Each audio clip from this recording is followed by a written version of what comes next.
Alice Avery. Toxic relationships can be difficult to detect early on, as they often present both blatant and subtle warning signs. However, identifying these red flags promptly is crucial to prevent life from becoming emotionally exhausting. Such relationships are akin to slow-acting poisons, with early symptoms including anxiety, fear, insecurity, and a sense of emotional instability. In some cases, even after a relationship ends, ongoing obligations or shared responsibilities force continued interaction, prolonging the emotional damage. In October 2020, a devastating tragedy unfolded when a young mother was brutally murdered in the parking lot near her workplace. At first, suspicion fell on her ex-partner, who was also the father of her child. Yet, the truth behind the crime was far more shocking than anyone could have anticipated. Alice Avery Burkett was born on August 18, 1996, in Carrollton, a northeastern suburb of Dallas, Texas, widely regarded as one of the best places to live in the U.S. The younger of two daughters, she grew up in a close-knit, hard-working family alongside her sister Madison. Their parents deeply cherished both girls and made every effort to provide them with a loving and secure upbringing. Madison was known for being focused, responsible, and academically ambitious, with a clear vision for her future career. In contrast, Alice had a more artistic and free-spirited nature, often on a journey of self-discovery and seeking her place in the world. Academics were never Alice's strong suit, and after finishing high school, she faced difficulties getting into college. During her final year, she ultimately chose to drop out and took a job as a waitress at a local bar. She also moved into a modest apartment with a close friend. Around this time, she crossed paths with Andrew Beard.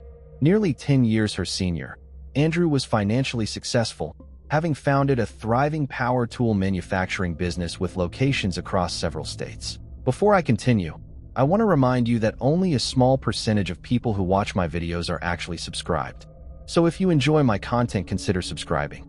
It's free and you can always change your mind later. Now let's move on with the video.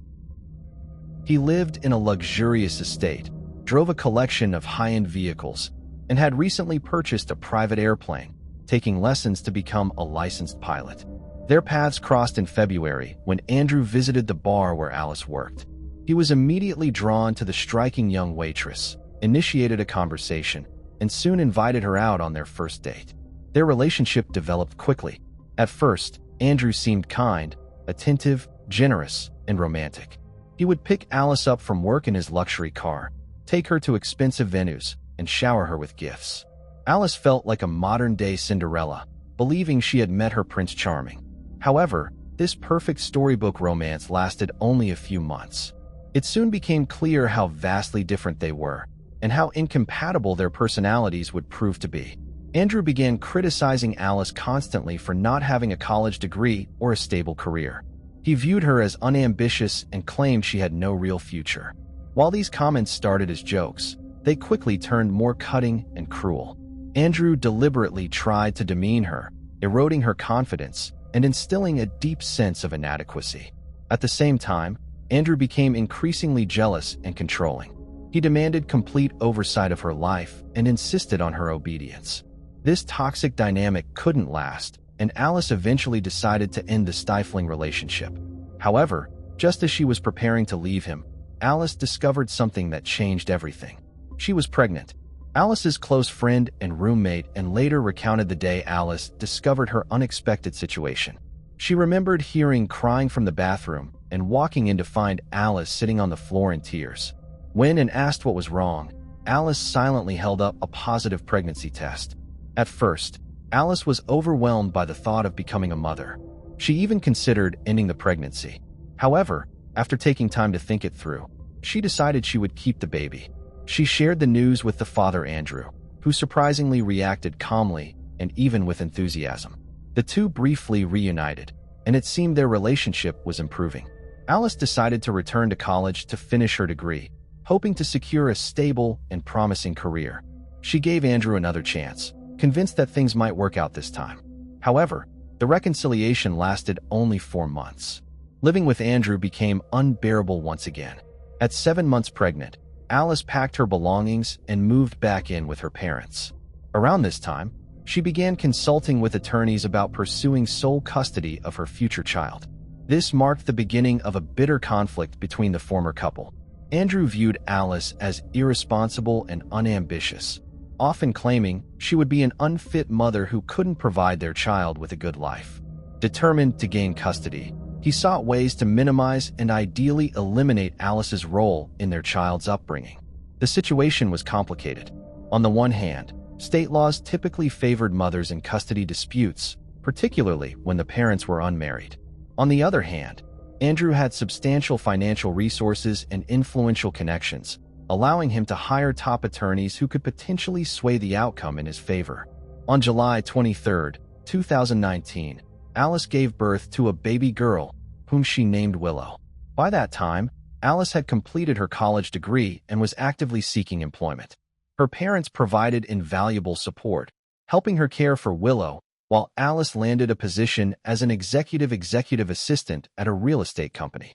The job paid well enough to cover her expenses and provide for her daughter, if not for the exhausting custody battle that loomed over her life. Andrew was relentless in his attempts to gain sole custody of Willow. He frequently took Alice to court, arguing that she was an unfit mother while claiming he could offer their daughter a more stable and comfortable life. The constant legal battles forced Alice to spend a significant portion of her salary on court fees, leaving her family's finances strained. Alice couldn't understand what was happening. It felt like her ex-partner was simply trying to make her life miserable. She made repeated attempts to negotiate a peaceful arrangement for co-parenting their daughter, but nothing seemed to work. A court order eventually established a visitation schedule for Andrew, but he frequently ignored it. When Willow was 6 months old, it seemed her parents had finally reached a mutual understanding, and their interactions became calmer. Andrew would take Willow for the weekends, and his parents, who were absolutely smitten with their granddaughter, spent time with her as well. Alice felt a sense of relief, thinking the tension had subsided. However, this truce was short-lived. In March 2020, Andrew began dating a woman named Holly Elkins. She was slightly older than Alice, appeared kind and friendly, and quickly bonded with 8-month-old Willow. During this time, both parents followed the custody schedule carefully, and for about 3 months, life seemed to settle into a routine. In mid-April 2020, Holly sent Alice a text message expressing her hope that they could establish a healthy relationship without any animosity or misunderstandings. Although the two women had barely interacted, Holly's message came across as genuine and promising. On May 24th, Andrew, who was scheduled to return Willow after the weekend, didn't bring her back on time. This sparked a minor argument between the parents. Wanting to avoid escalating the situation, Alice chose not to press the issue further. But Andrew was already upset and lashed out, claiming he was tired of only seeing his daughter on weekends. He began threatening to seek full custody once again. Alice was shocked by this sudden change in Andrew's demeanor, but hoped the situation would calm down as they had been getting along for the past few months. However, things only escalated. Andrew filed yet another custody case and became determined to strip Alice of her parental rights entirely. But this wasn't even the most disturbing development. By early June 2020, Alice began to feel like someone was constantly watching her.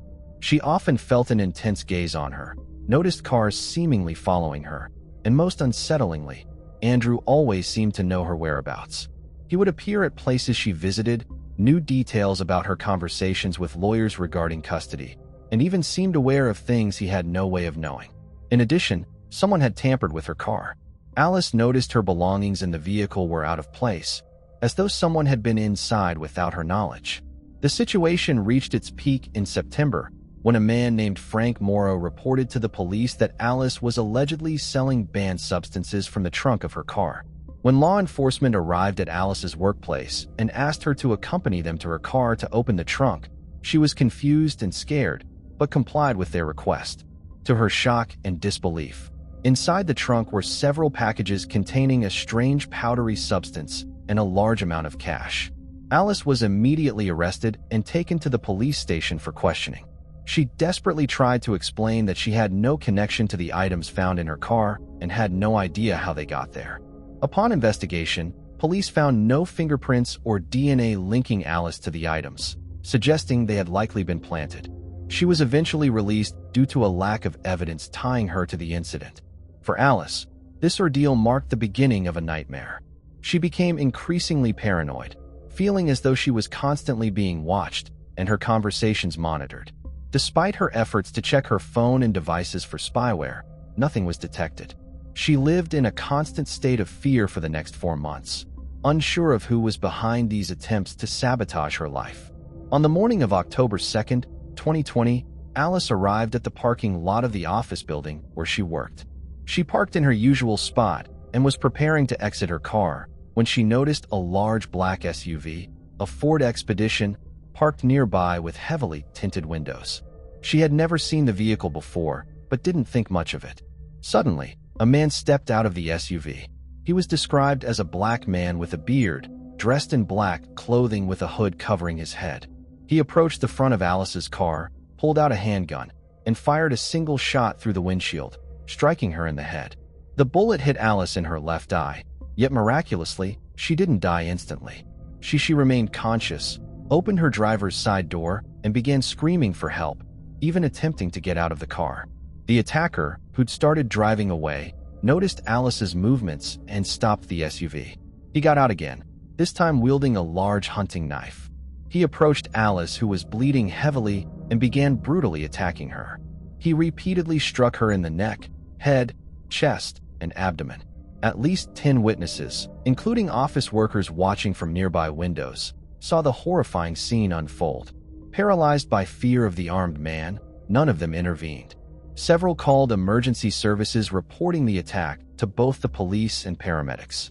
The assault lasted only a few minutes before the attacker jumped back into the SUV and sped away from the scene at high speed. When law enforcement and medical responders arrived at the scene, it was tragically too late to save Alice. Her injuries were catastrophic, and she succumbed to massive blood loss. The level of brutality at the scene left investigators stunned. Veteran forensic experts admitted that, in all their years of work, they had never come across a case like this. The autopsy revealed not only a fatal gunshot wound to Alice's head, but also 44 stab wounds scattered across her body. The brutality of the attack made it clear there was no chance she could have survived. It was evident that the crime was driven by intensely personal motives. Alice's family, who lived nearby, arrived on the scene just moments before police and emergency responders. Her co-workers had immediately contacted them after the incident. When investigators asked who might have held such hatred toward Alice, her parents did not hesitate. They pointed directly to her former partner, Andrew, the father of her daughter. Just the day before the murder, Andrew and his wife, Holly, had taken Willow into their care, raising fears among Alice's parents that he might try to flee with the child. With Andrew quickly becoming the primary suspect, authorities issued a statewide alert to locate him. Within hours, Andrew, Holly, and Willow were found in a car driving toward Andrew's home. Both Andrew and Holly were brought in for questioning. From the start, they appeared calm and cooperative, seeming genuinely confused about the situation. They answered all questions without hesitation, giving the impression that they had nothing to hide. A search of Andrew's vehicle revealed no weapon, blood evidence, or any other incriminating items. Despite protests from Alice's family, Andrew was released as investigators had no concrete evidence against him. He was even allowed to take Willow home, as he hadn't violated any custody arrangements set by the court. However, Andrew was temporarily barred from returning to his house while a search warrant was obtained. By the evening of the same day, the warrant was issued and detectives began combing through his property. Meanwhile, Andrew, Holly, and Willow checked into a nearby hotel. Almost immediately, investigators found several unusual items in Andrew's home. He owned multiple registered firearms, none of which matched the weapon used in the attack on Alice. However, a silencer was discovered that didn't fit any of these firearms. In the garage, they found an empty sheath for a large hunting knife, but it couldn't be definitively linked to the weapon used in the crime. The most damning evidence was found on Andrew's personal computer. Detectives uncovered spyware programs designed to intercept and record all calls and messages from Alice's phone. Another program tracked her movements via GPS. As Alice had suspected, a tracking device had been installed on her car, allowing Andrew to know her location at all times. Further investigation uncovered a direct connection between Andrew Beard and Frank Morrow, the man who had reported Alice to the police for allegedly having illegal substances in her car. It turned out that Andrew had provided Morrow with detailed instructions, a duplicate keyless entry device for Alice's car, and a significant payment to take care of everything. Andrew's plan was to frame Alice, send her to prison, and gain full custody of their daughter. While authorities still lacked sufficient evidence to charge Andrew with Alice's murder, he was arrested and charged with illegal surveillance after the spyware and tracking device were discovered. However, he was released the following day on bail and under a travel restriction order. Andrew returned to Holly, and Willow continued living with them. On October 4th, a black SUV matching the description of the killer's vehicle was discovered abandoned in a remote area outside the city. It was confirmed to be the same vehicle used during the attack. Investigators learned it had been rented the day before the crime under a fake identity using forged documents. Inside the SUV, forensic experts found traces of blood later confirmed to belong to Alice. They also discovered a bottle of dark foundation makeup and a fake black beard stained with the same makeup. These items were evidently used to disguise the assailant as a black man. Most critically, DNA found on the fake beard matched Andrew Beard. This was undeniable evidence linking him to the crime. Andrew was promptly rearrested and charged with first-degree murder. On the same day, custody of Willow was transferred to her maternal relatives. Those close to Andrew were in disbelief, refusing to accept that he could be capable of such an act. Many emphasized obsession with gaining sole custody of Willow. While it appeared he and Alice had worked out a stable arrangement, Andrew had grown increasingly fixated on taking Willow away from her. Holly expressed deep concern about the allegations, but remained adamant that Andrew was innocent. During questioning, she insisted that her fiancé would never commit such a crime. She refused to testify against him and stated she would not cooperate with the prosecution. Andrew maintained his innocence as well, even presenting an alibi, which quickly fell apart under scrutiny. He was held in custody while the investigation continued, but Holly was released due to a lack of evidence linking her to the crime. Andrew Beard spent over 18 months in jail before finally deciding to confess. Voluntarily requesting another interrogation, he revealed the full story from the beginning. While he admitted there had been significant tension between him and Alice, he claimed their animosity escalated only after Holly entered his life. According to Andrew, it was Holly who devised and meticulously planned every step of the scheme to eliminate Alice.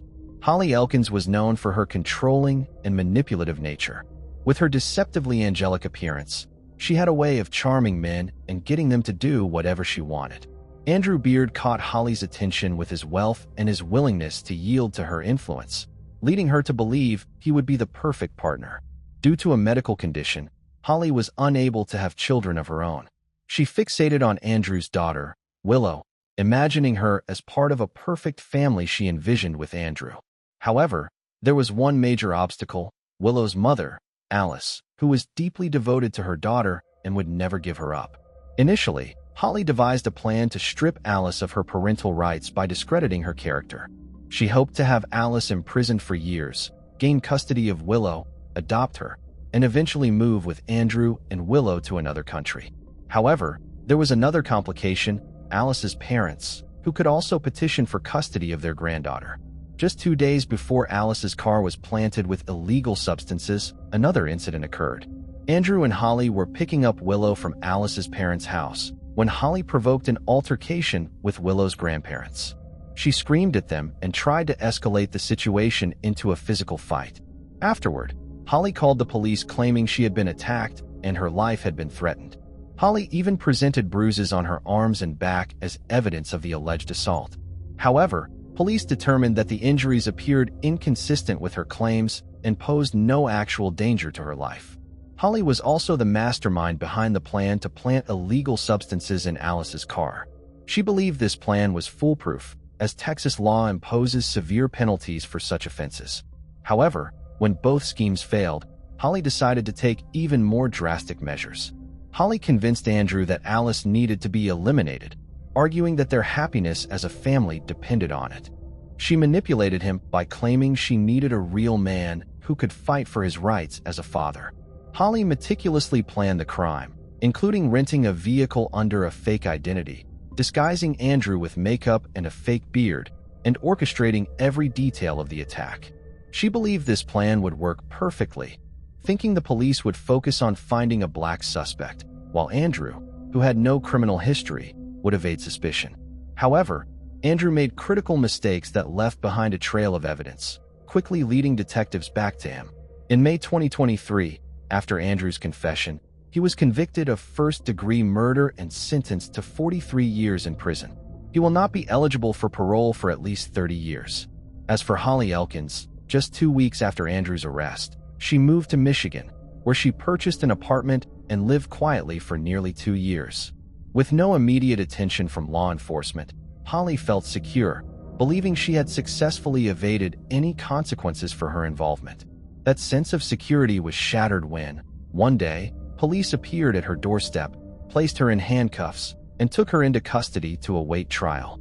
Holly denied any wrongdoing, attempting to shift the blame entirely onto Andrew by portraying him as a monster. She claimed that she had known about Andrew's intentions but was too frightened to act, fearing he might inflict the same violence on her. However, forensic analysis of data from her phone and computer revealed her active role in orchestrating the crime. Investigators found that she had conducted the online searches and made the purchases for both the knife and the firearm used in the attack.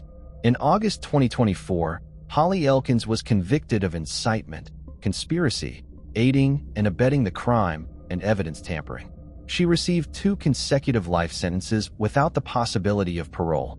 Willow's maternal grandparents were permanently granted full custody of the child. Moving on to the next case. Angie Barlow.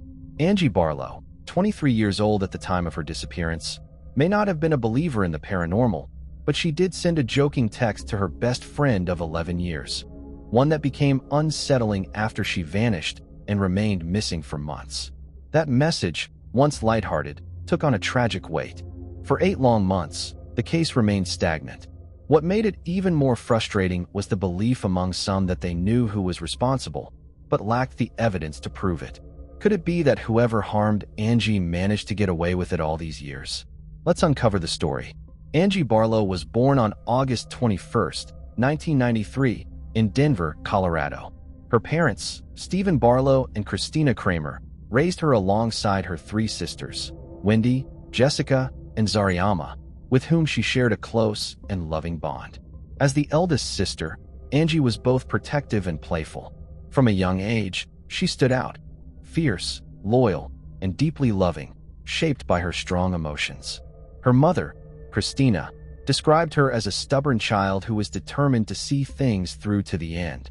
Angie completed her high school education, earning her diploma from the Career Center later on. She was talented in sports during her school years, enjoying many games, with softball being her favorite. Bowling was another passion of hers. Angie truly embodied joy and spirit. People like her like to discover new things, leave their comfort zones, and try new things. As an adult, Angie and her best friend Mona Jackson moved from Muncie, Indiana to Indianapolis. They even found an apartment together. Mona said that Angie was more like family to her than a friend, and that they did everything together. It was clear that Mona and Angie would help each other no matter what if they were in trouble, and Mona would show that in this case. Angie didn't know what she wanted to do after high school, so she got a job as a dancer at Club Rio on West 38th Street in Indianapolis. Angie really liked her job, even though it was an interesting choice. She liked being artistic and expressive, and it was clear that the money was nice. Christina, Angie's mom, didn't like her job, though. Christina never stopped Angie from doing what she wanted, but she would rather her daughter did something else. In a talk, Christina said she liked what she did. I didn't, though. To be clear, I don't think any parent likes that. No matter what, Angie felt safe. She wouldn't have done it if she didn't, and she thought this was just a short-term plan. She was putting money away and even thinking about stopping dancing to do something more stable and well-paying in the future.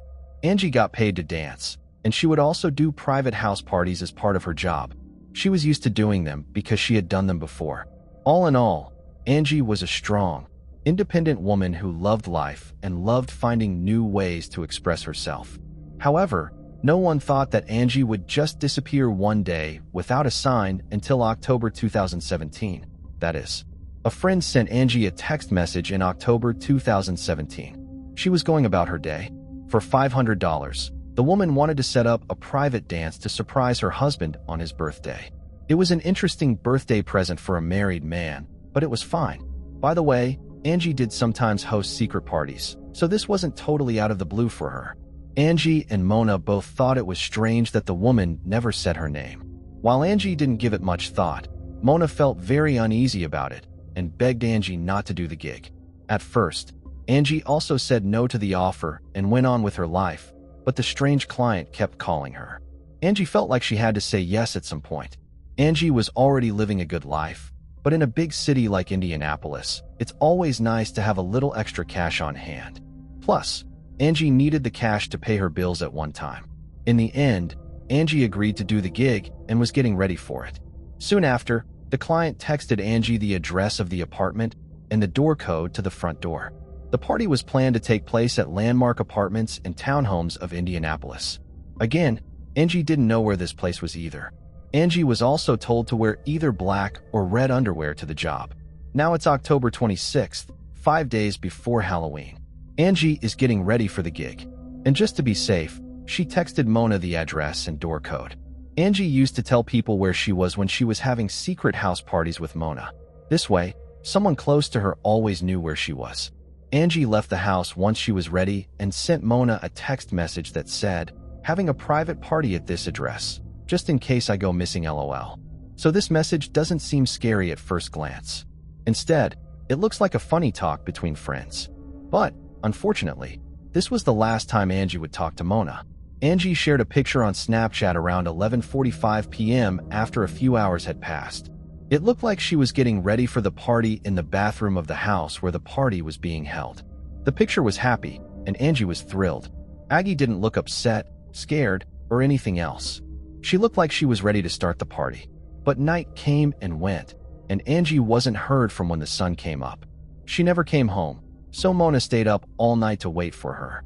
While this was going on, Angie's mom, Christina, was also beginning to worry about her. She kept calling, texting, and leaving voicemails for her, but no one answered. Keep in mind that Angie had a Yorkie named Pablo as a pet. She would always come home after a gig to feed Pablo and take him for a walk or to go to the bathroom. The flat of Angie, on the other hand, was empty when Christina got there, and Pablo was eagerly waiting for Angie to return home. Angie wasn't the kind of person who would just up and leave. Angie's family and friends were very worried about this, and it made them sad. When Mona hadn't heard from Angie in a few hours, she chose to go to her house where the party was being held. There was no one there when she went to the house and rang the bell. This made Mona feel very uneasy, and because she was a good friend, she let her gut take over. Mona climbed over the gate and opened the door to her apartment. When she looked inside, she saw a scary scene. There was no noise in the room, and everything was clean. It was very strange, and Angie wasn't there. Christina, Angie's mother, went to the police office and said that 23-year-old Angie Barlow was missing. The police were called right away because this was not normal at all, especially since Christina had said that Angie would never leave her dog alone for so long without food or water. The cops were told where Angie was last seen, and they also went to the apartment where she was working at the party. The CCTV video was looked at right away by investigators in the hopes of finding any clues, which they did. See, there was a CCTV camera right outside the apartment. When the detectives watched the video, they saw Angie's car, a blue Pontiac G6, leave the building around 3:30 in the morning of October 27th. That wasn't the only strange thing, though. There was another dark car right behind Angie's, and it looked like both of them were leaving the building at the same time. The cops were even more angry because they couldn't see the drivers in either car because the video was blurry and the windows were tinted. Because of this, the police thought that either someone was following Angie or she was out with someone else from the party. Why didn't she answer her phone, though? Angie should have told her family, or at least Mona, about her plans after the party if she did have any. They still worked very hard to find Angie. People searched the ground and put up signs saying missing everywhere. The Barlow family even shared their worries on social media to try to get the word out, but, unfortunately, nothing was found. At the same time, The police were looking for any information they could find about the second car that was parked right behind Angie's. They couldn't see the driver, but they could read the license plate number. When they put it into the system, a name came up. The owner of the car was a woman named Raven Miller. That same day, the cops also learned that the strange client was actually Raven. Who was she, though? However, Angie knew who she was even though the police didn't. The two of them weren't getting along very well. In the past, Angie had been with a guy named Baron McCullough. They had a thing when they met at a club where she worked as a dancer. The relationship didn't go any further, though, and they broke up. It was clear that Raven didn't like Angie because she was now dating Baron. But Angie's friends didn't like one thing. Angie and Raven didn't even speak to each other. They weren't friends at all. Angie wouldn't have attended the party if she had any inkling that Raven or Baron were trying to invite her. She didn't know the party's phone number or address. The caller, likely Raven, remained anonymous, which made the police suspect that Raven was deliberately hiding her identity from Angie. The implications were chilling. Angie had been invited to the party, and there might have been someone else there that night. According to Mona, Angie would have left immediately if she had seen Baron or Raven at the door, yet she went inside and even took cheerful photos of herself in the bathroom. She showed no sign of realizing she was with people she knew or had issues with. This led investigators to focus on one frightening possibility. Baron and Raven got Angie to come into their flat by using someone else, but she was no longer there. With all of this new information coming out, the cops questioned Baron and Raven. They were very cool, and according to their story, they saw Angie at the party at their apartment.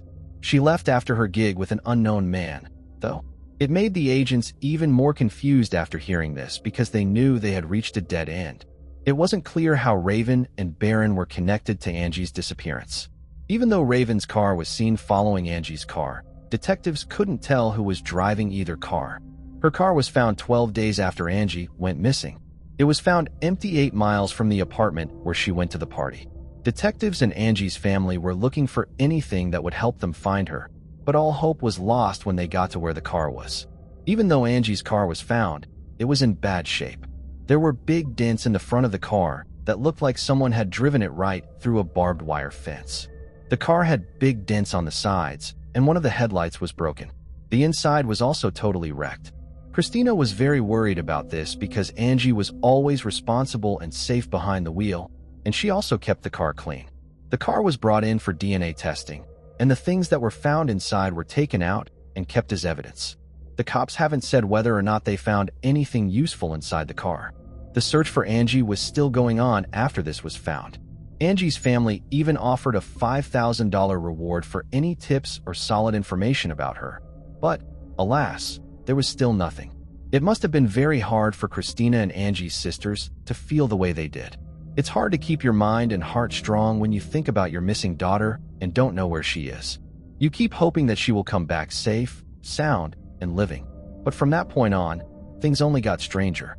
There had been no sign of Angie for 4 months when Christina got a call. That was the same number that was used to call Angie. And when Christina picked up the phone, it was Raven Miller. During the call, Raven said that the night Angie went missing, she talked. Raven's answer to Christina when she asked what they were talking about was really creepy. "Oh, you want to know what she said last?" She asked. What did that mean? Christina felt bewildered and scared. Angie wasn't alive anymore, right? What did Raven say, and why was she so sure of what she said? If that wasn't enough, Raven and Baron moved away from Indianapolis and settled in Arizona. If anything, that made the pair even more suspicious. But even at that point, there was no proof to hold them accountable for Angie's disappearance, which is so frustrating. 7 long months had passed since Angie's disappearance. And even though her family was still hoping for a miracle to find Angie alive, needless to say, it was getting harder and harder to keep their hopes up, which is so heartbreaking. But something did happen at that 7-month mark.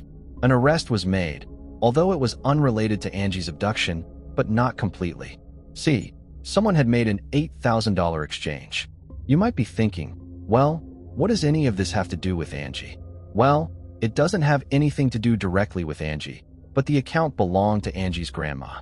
Someone had information about Angie's grandmother's account and had taken money from her account. Now this was concerning for the cops because what were the chances of Angie's grandma getting robbed just months after Angie's disappearance? Since something didn't seem right, The police traced the behavior to a woman named Michelle Brown. It wasn't normal for her to say what she did about the deal. Michelle said that she chose her account number by accident and that she didn't know Angie's grandmother. But you have to accept that this couldn't have happened at a better time. The police clearly didn't believe this story, and 3 more people, DeAndre Twilley, Marquise Bell, and Eric Newton, were arrested on suspicion of theft. However, none of this had anything to do with Angie's disappearance. The police are pretty sure that at least one of these people had something to do with getting Angie to come to Raven's party. But the police had to deal with that later because they got a call almost a month after the crime. Someone gave information without giving their name, and that person said they knew where Angie could possibly be found. Again, both the police and Angie's family were filled with hope and dread. Christina believed that Angie would be found living and well. According to the tip, Angie was found in the backyard of a house that hadn't been lived in for a long time. This house was almost 10 miles from where Angie was last seen, which was in the 5300 block of East 43rd Street on the northeast side of Indianapolis. Soon, CSI teams and cadaver dogs were all over the place, and the cops were really scared of what they would find. When the dogs led the agents to a spot in the backyard, they started digging. They were only a couple of feet deep when they hit something terrible. When the body of a woman was found in a shallow grave, detectives had a creepy feeling that it might have been someone they knew. Even though the body parts were broken down, there were still tattoos on some of them that could be used to identify the person. That's when the police knew Christina had to help them figure out who the body belonged to. Christina was initially hopeful when she got the terrible phone call from the cops, but as soon as she heard the words coroner's office and identifying a body, her heart sank. This is the call that every parent dreads. Regardless, Christina went to the coroner's office the next day. Based on the pictures and tattoos, she was sure that the body belonged to her 23-year-old daughter, Angie, who had died. To say that this moment shook Christina to her core would be an understatement. That horrible and sad picture won't leave Christina's thoughts, and every time she closes her eyes, she sees them. They tell her that her kind, strong, and independent daughter is gone. Angie's funeral took place in Muncie, Indiana on July 2, 2017, and many friends and family came to support the Barlow family as they said their final goodbyes to Angie. She was buried, and Angie's family did everything they could to help her. Christina made sure that Angie's final moments before burial were as perfect as possible. She knew she would never get to see Angie plan a wedding, spoil her grandchildren, or celebrate birthdays and milestones again. This was the Barlow family's way of giving Angie everything she ever wanted, even if she wasn't there to experience it. Watching Angie's family endure so much pain is truly heartbreaking. Despite losing their eldest daughter, the most painful part is that those responsible for her death remain free, uncharged, even though the police believe they know who did it. These cases are difficult to comprehend because no one can be convicted without solid evidence. Still, it's hard not to be suspicious of Raven and Barron. It can't be mere coincidence that they acted the way they did after Angie went missing, especially considering the chilling conversation between Raven and Christina. Raven asked Christina if she wanted to hear Angie's last words. If that's not an admission of guilt, it's hard to say what is. She hasn't been seen or heard from in 8 years, and still no one has been caught as a suspect or even a person of interest in her case.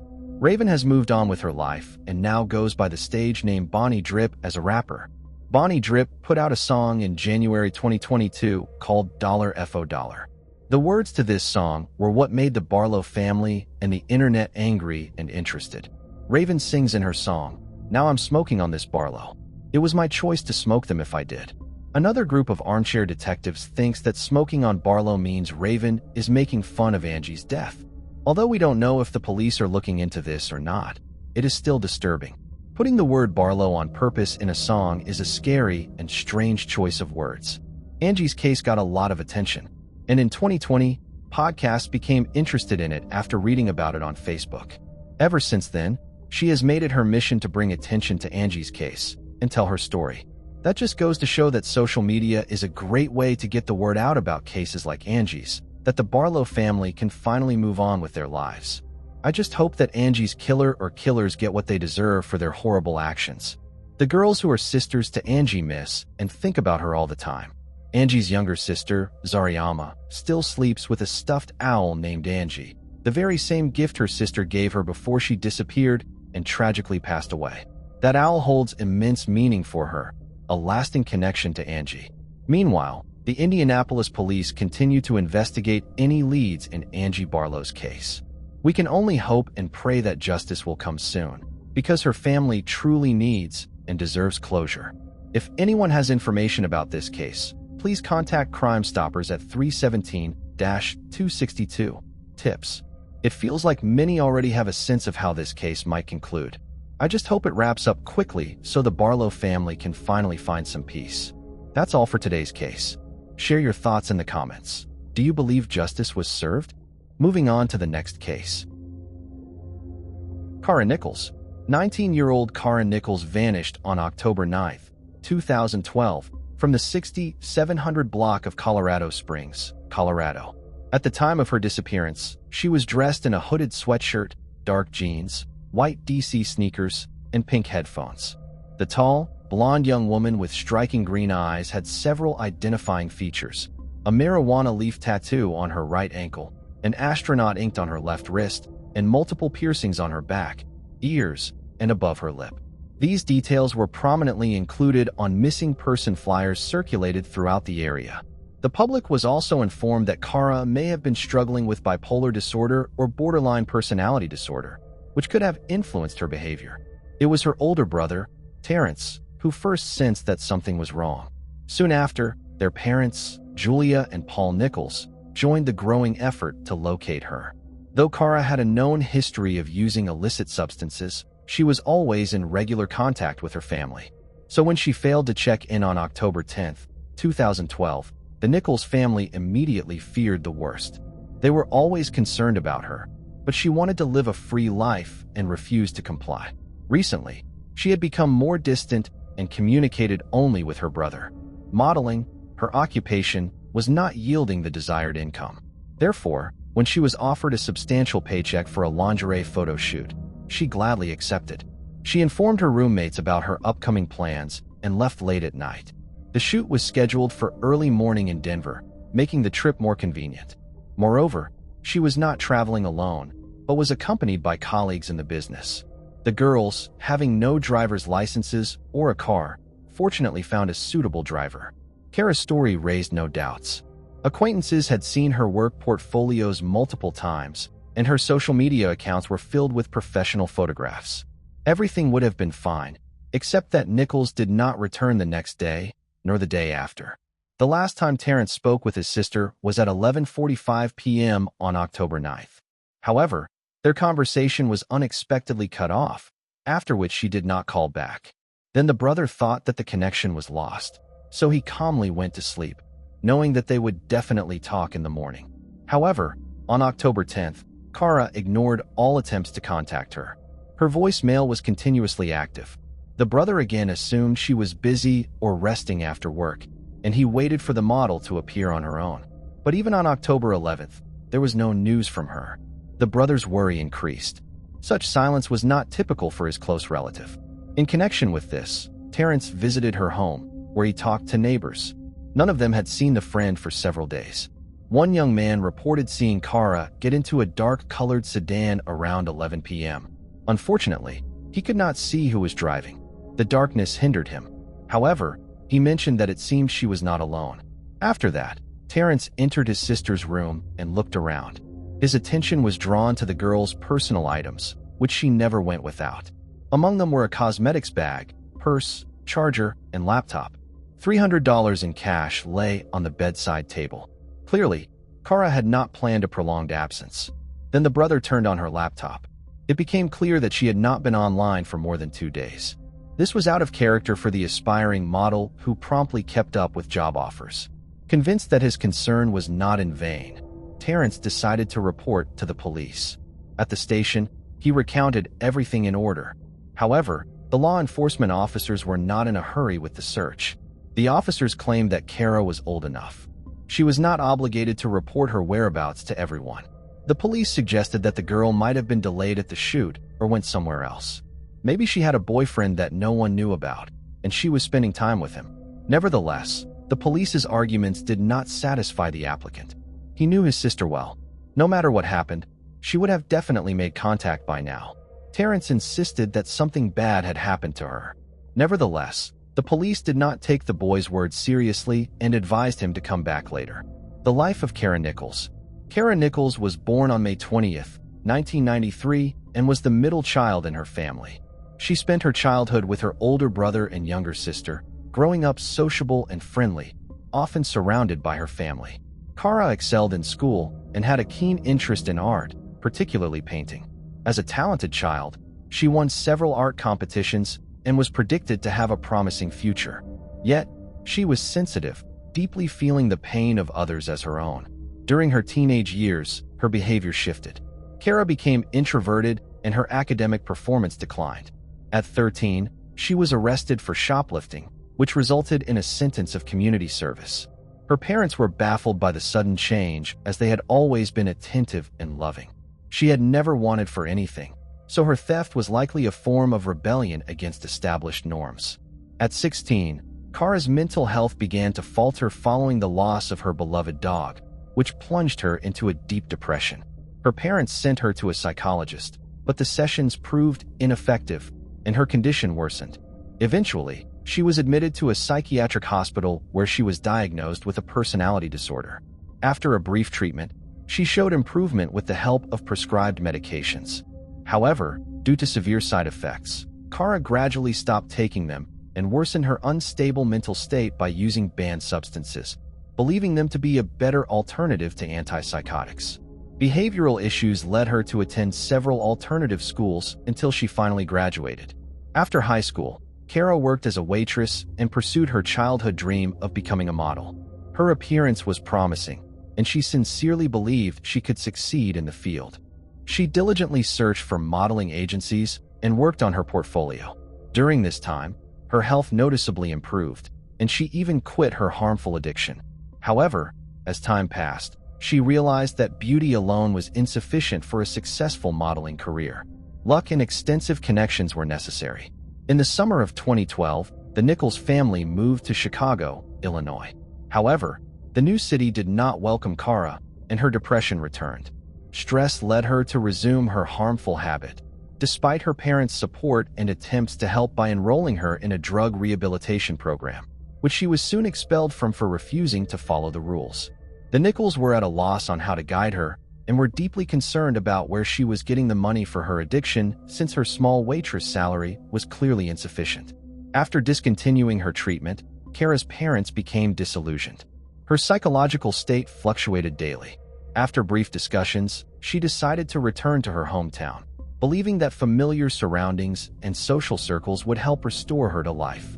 Her family disliked the idea, but could not persuade her to stay. Eventually, Kara returned to Colorado Springs. Terrence promised to look after her, and their open and warm relationship somewhat reassured the parents. However, Kara wanted independence and did not stay with her brother, only visiting him occasionally. She rented an apartment with other male tenants, shocking her parents when they learned she was living under the same roof with 3 men. They demanded she find other housing, but she refused, explaining that she had no better options and had found the men to be harmless.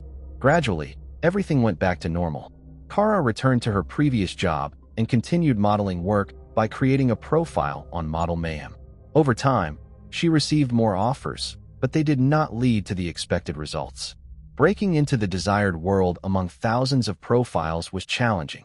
Later, Kara faced problems. She fell behind on rent and even borrowed food from her roommates. She discussed these issues with her brother, who also supported her financially. Thus, she was determined not to miss the opportunity presented to her on October 9th. However, no one expected that night to be her last. Investigation. After being turned away at the police station, Terrence reached out to his parents. The eldest son recounted what had happened and asked for help, knowing that in such cases, collective pressure was necessary. As soon as the family learned of their daughter's disappearance, they immediately flew to Colorado Springs. Kara's cell phone was still turned off, and it was also discovered that she had not shown up for the job she valued so much, confirming their worst fears. Convinced, the Nichols family as a whole went to the police. Law enforcement was compelled to respond to their report. Eventually, The El Paso County Sheriff's Office acknowledged that the circumstances of her disappearance raised questions. Detectives reached out to local residents asking for any information about the girl's whereabouts. At the same time, the parents allowed investigators access to her cell phone data. Experts confirmed that the last message Kara sent was to her brother. Based on cellular provider data, it was known that on October 9th, her mobile device was indeed headed north, but was then turned off. Friends and acquaintances also joined the search efforts, distributing flyers throughout Colorado Springs and Denver. After talking with her close contacts, investigators examined other means of communication used by the girl, particularly her laptop. Thus, early in the investigation, a secret the girl had closely guarded from her family was revealed. Some of her modeling work posted on websites served as a cover for the escort services she had been involved in since she was 17. This was how Paul and Julia learned the true source of Kara's livelihood. However, there was not enough time to recover from the shock.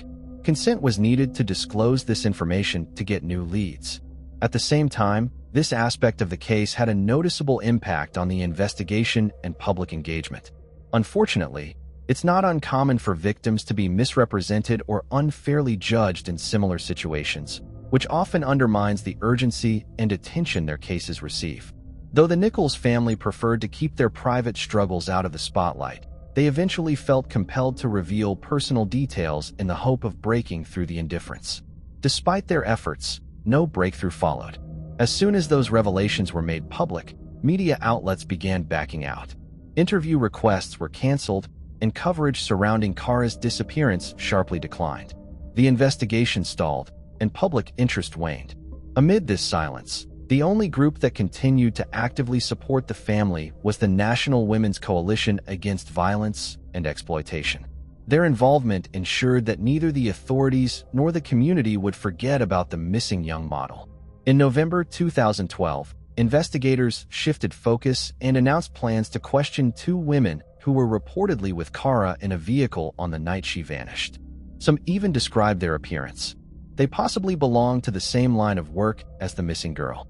Undoubtedly, the witnesses were of interest to the investigation, but were not considered suspects. Most likely, these women were the last to see her alive. A composite sketch of one of them was made publicly available. However, hopes that someone would come forward proved vain. Later, even the testimony of their existence was doubted. The investigation stalled again. That month, Kara's photos appeared on an escort service website in Las Vegas. However, detectives found that the girl had not been involved in the posting.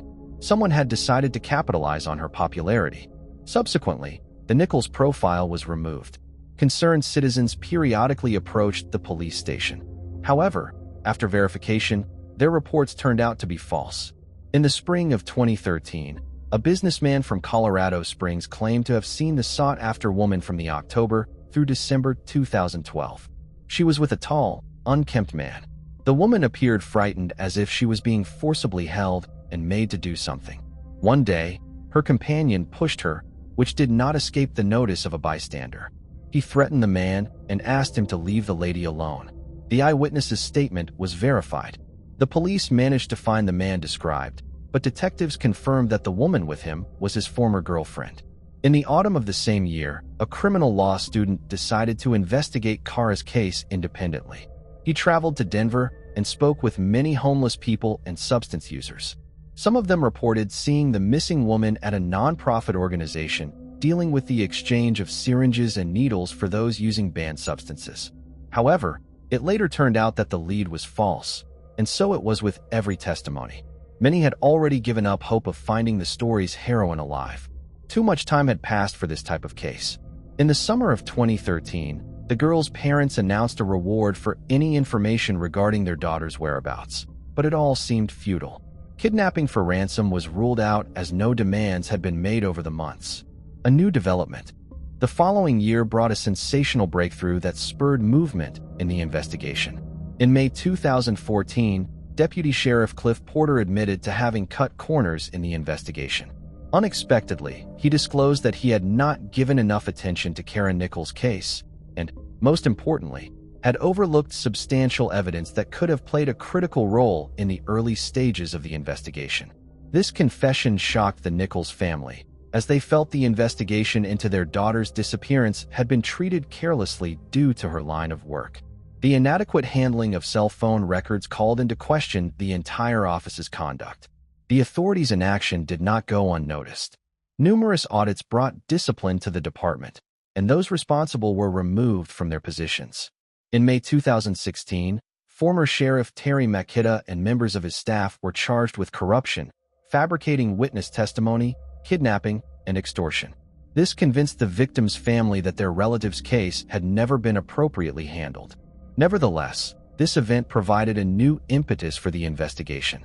Thanks to a change in detectives in February 2022, the missing woman's body was discovered. She was found buried in a grave alongside a horse's corpse on a farm near Colorado Springs. But let's go through the details in order. The suspect. On February 1st, 2022, a woman named Christina Hollendorfer walked into the police station.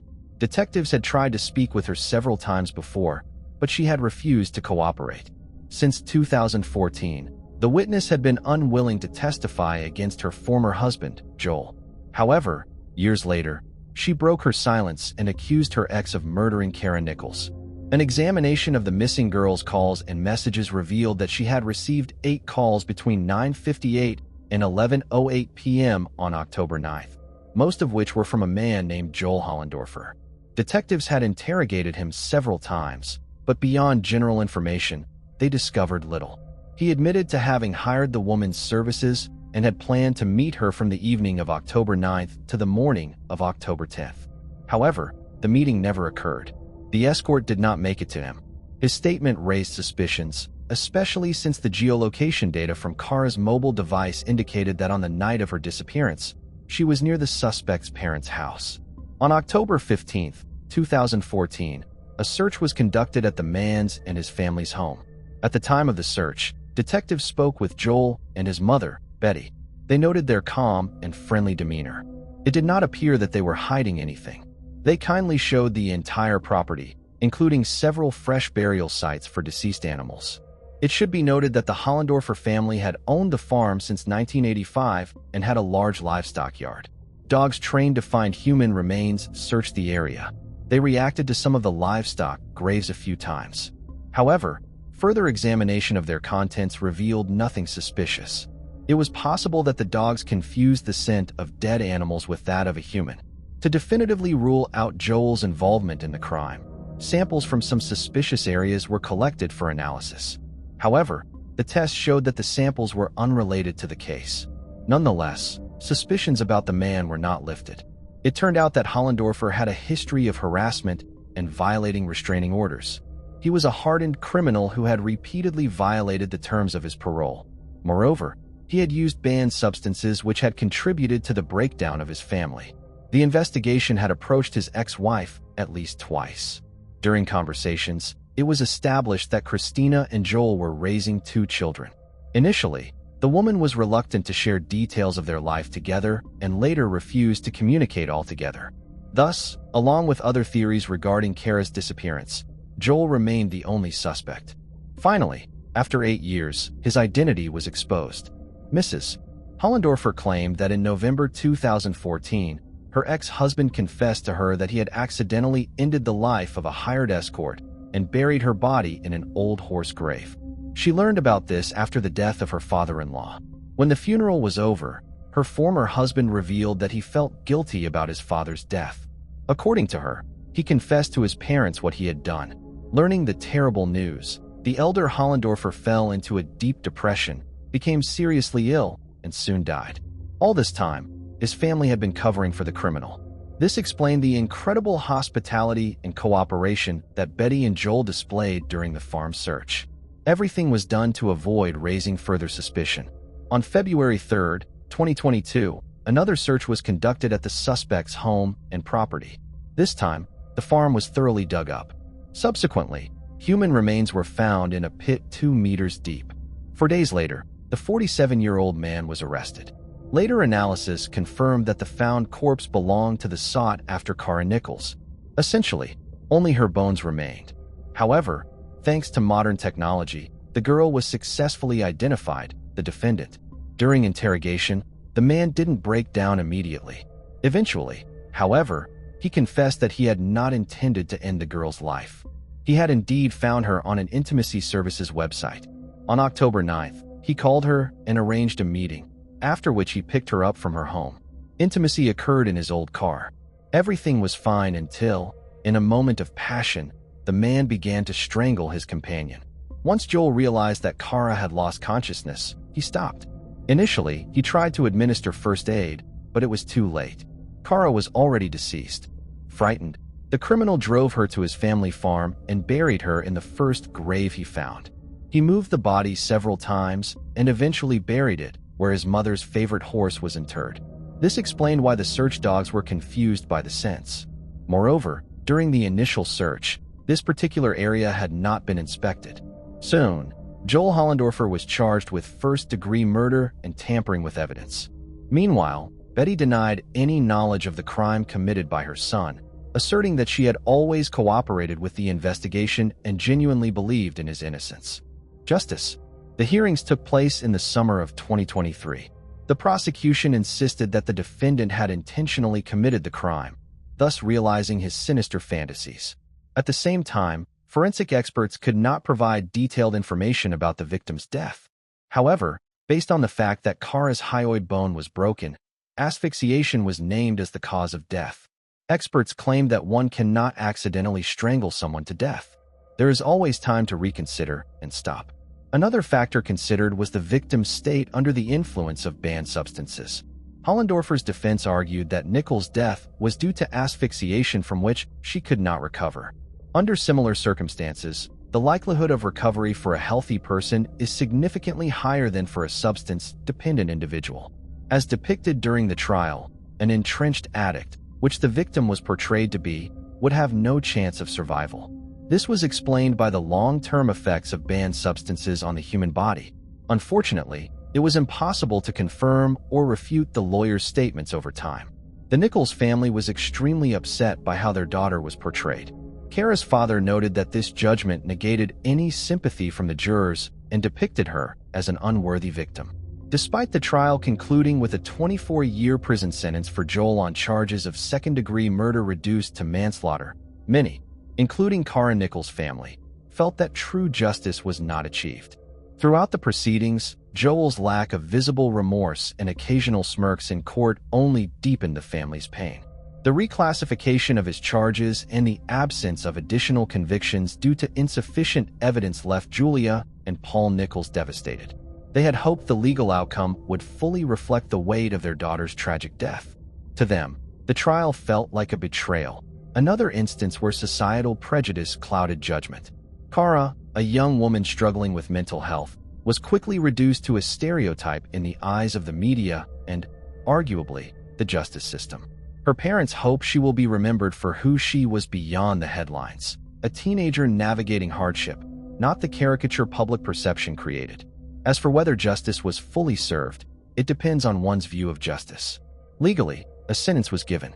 Morally and emotionally, many would argue the case remains unresolved.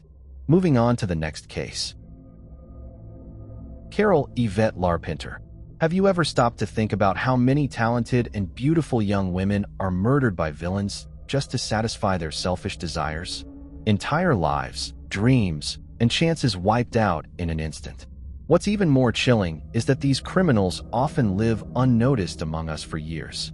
Today, we're heading to Arkansas, in the southern U.S., to explore a case that officially remains unsolved. Our story starts at the University of Louisiana, where a young music student named Carol Yvette Larpenter fell in love with her professor, Paul Dirksmeyer. Imagine that their marriage was happy and strong, lasting for years and blessing them with a beautiful baby girl named Nona. On December 26, 1985, in the small Louisiana town of Zachary, Nona Carol Dirksmeyer was born. After her birth, the family relocated to Dover, where Nona spent her childhood and teenage years. She grew up shy and insecure, preferring solitude and hesitant to make friends with others her age. From a young age, Nona suffered mistreatment from her biological father, which deeply impacted her emotional well-being. It's unclear how long this abuse lasted, but Nona kept it a secret until after her father passed away in 1996. Following his death, she found the strength to rebuild her spirit and began learning to trust those around her again. During middle school, she became close friends with a classmate named Kevin Jones. The two teens shared secrets and supported each other academically. Over time, their friendship blossomed into a romantic relationship, and they started dating. In February 2004, after graduating from Dover High School, Nona enrolled at Arkansas Tech University to study music education. This move required her and her mother to relocate from their small hometown to the larger city of Russellville. As she matured, Nona grew into a striking young woman who captivated others not just with her beauty and enchanting voice, but also with her big, compassionate heart. Yet, despite these gifts, true happiness remained elusive for her.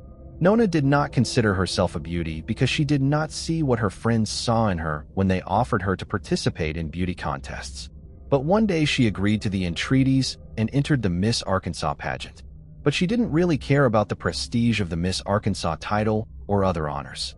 She just wanted to find a way to educate others about what happens to children who are abused by their parents, because the trauma she had previously suffered was forever etched in her soul. Nona was the perfect person to volunteer with, as she always wanted other children to be able to enjoy their childhood and have someone they could talk to if they needed to, rather than being silent for years because of fear. She was the reigning Miss Petit Jean Valley and entered beauty pageants to raise awareness about abuse. Kevin was always there to help Nona through some of the difficult times she was living through. People around them thought they were a perfect couple, and they were just very happy together. Their mutual feeling with Kevin grew stronger. They dated for several years and made plans for the future. Kevin was a popular athlete at Arkansas Tech University. Besides, their families liked each other. Life flowed on its own. Nona's mom, Carol, remarried a while later to Dwayne Dippert, who was in no hurry to show paternal feelings for Nona, and that suited her just fine. When Dwayne came into her mother's life, Nona moved out and got her own separate apartment. On Christmas Eve 2005, Kevin, after coming home from college, went to Nona's apartment where they spent a wonderful romantic evening. After midnight, he drove home from Russellville to Dover. He called Nona when he got home to tell her he had made it home safe and sound. He overslept the next morning, and when he woke up and turned on his phone, he saw a text message from Nona. "Good morning, Candle Muffin. I love you and hope you have a great day." Kevin knew that Nona had plans for December 15th, so he didn't bother her with a return message. Nona was working at a volunteer organization that day, and Kevin had invited his mother Janice to a Christmas party for teachers. But on the way to the party, Kevin told his mom that he was a little worried about Nona since she hadn't returned any of his calls during the day. He thought it was very strange that Nona hadn't returned his calls, because in 4.5 years we had developed a certain stereotype, and they were sure to return each other's calls. He sent her a text message, "Are you alive?" But there was no response. But where was she, and why wasn't she answering? In his haste to leave the party, Kevin called his friend Ryan, who worked as a pizza delivery guy. He asked him to stop by Nona's house and check on her since his delivery area was near her house. Standing outside Nona's house, Ryan informed Kevin that the light was on in her apartment, but no one opened the door. Overcoming the rising tide of panic, Kevin and his mother hurried to Nona's apartment. On the spot, he realized he didn't have the keys to the apartment with him. So he and Ryan started knocking and ringing the doorbell, but no one opened. Panic was building, and Kevin felt like he was going crazy with worry. He knew the apartment had another sliding glass door in the back, and they ran to it. Kevin didn't think he could get in through that door, because he knew Nona always kept a stick in the handle to keep that entrance securely closed, but the stick wasn't there. As he reached the door and grasped the handle, Ryan touched it and shrieked. "There she is. Can't you see her?" Inside, there was Nona lying on the floor, naked and motionless. Kevin ran into the apartment, flipped Nona over, and hugged her. He yelled that she needed to be taken to the hospital right away. He wiped the blood from her face and tried CPR, but her eyes were closed and blood was flowing from the head wound. Kevin's mom, who went up to the apartment after the boys called emergency services. She said, "My son's friend, I think she's dead. There's been a terrible accident." While waiting for help, Kevin picked Nona up in his arms and cradled her as if to keep her warm. His hands were covered in her blood. He was crying hard, but he couldn't wipe away the tears. A few minutes later, paramedics and police arrived. Nona was stripped naked, an empty condom wrapper lying on a table a few feet away. But there was no physical evidence that she had been raped. Her head had been crushed probably by the heavy base of the lamp lying next to her. And whoever had delivered the fatal blow had first struck her in the face with a fist and then stabbed her several times with a knife with shallow cuts on her neck and shoulders. Before swinging the lampstand, the perpetrator strangled her with such force that he broke the hyoid bone in her neck. It became obvious that this was indeed a murder. Kevin was taken to the station to ask only a few questions about Nona. As a result, for more than 3 hours at the station, Kevin was interrogated about his relationship with Nona, how it happened that he was the one who found her body, and where he spent the whole day. According to Kevin, it was not an interrogation but a conviction on the part of the police officers that he was involved, accompanied by shouting and saying that they knew he did it. So from being Nona's boyfriend, Kevin Jones turned into a suspect in her murder. Kevin denied his involvement, and when he was asked to take a polygraph test, he agreed. During the lie detector, he was worried, sometimes hesitated over the answers. In the end, he was informed that he failed the test, which meant that it was Kevin who killed Nona. But the guy continued to deny his involvement in the tragedy. Nona and Kevin were high school sweethearts who had been dating for 5 years. There was never anything in their relationship that could hint that Kevin had a temper or was crazy. But immediately, all suspicions fell on him. But why didn't the police look more closely at other possible suspects?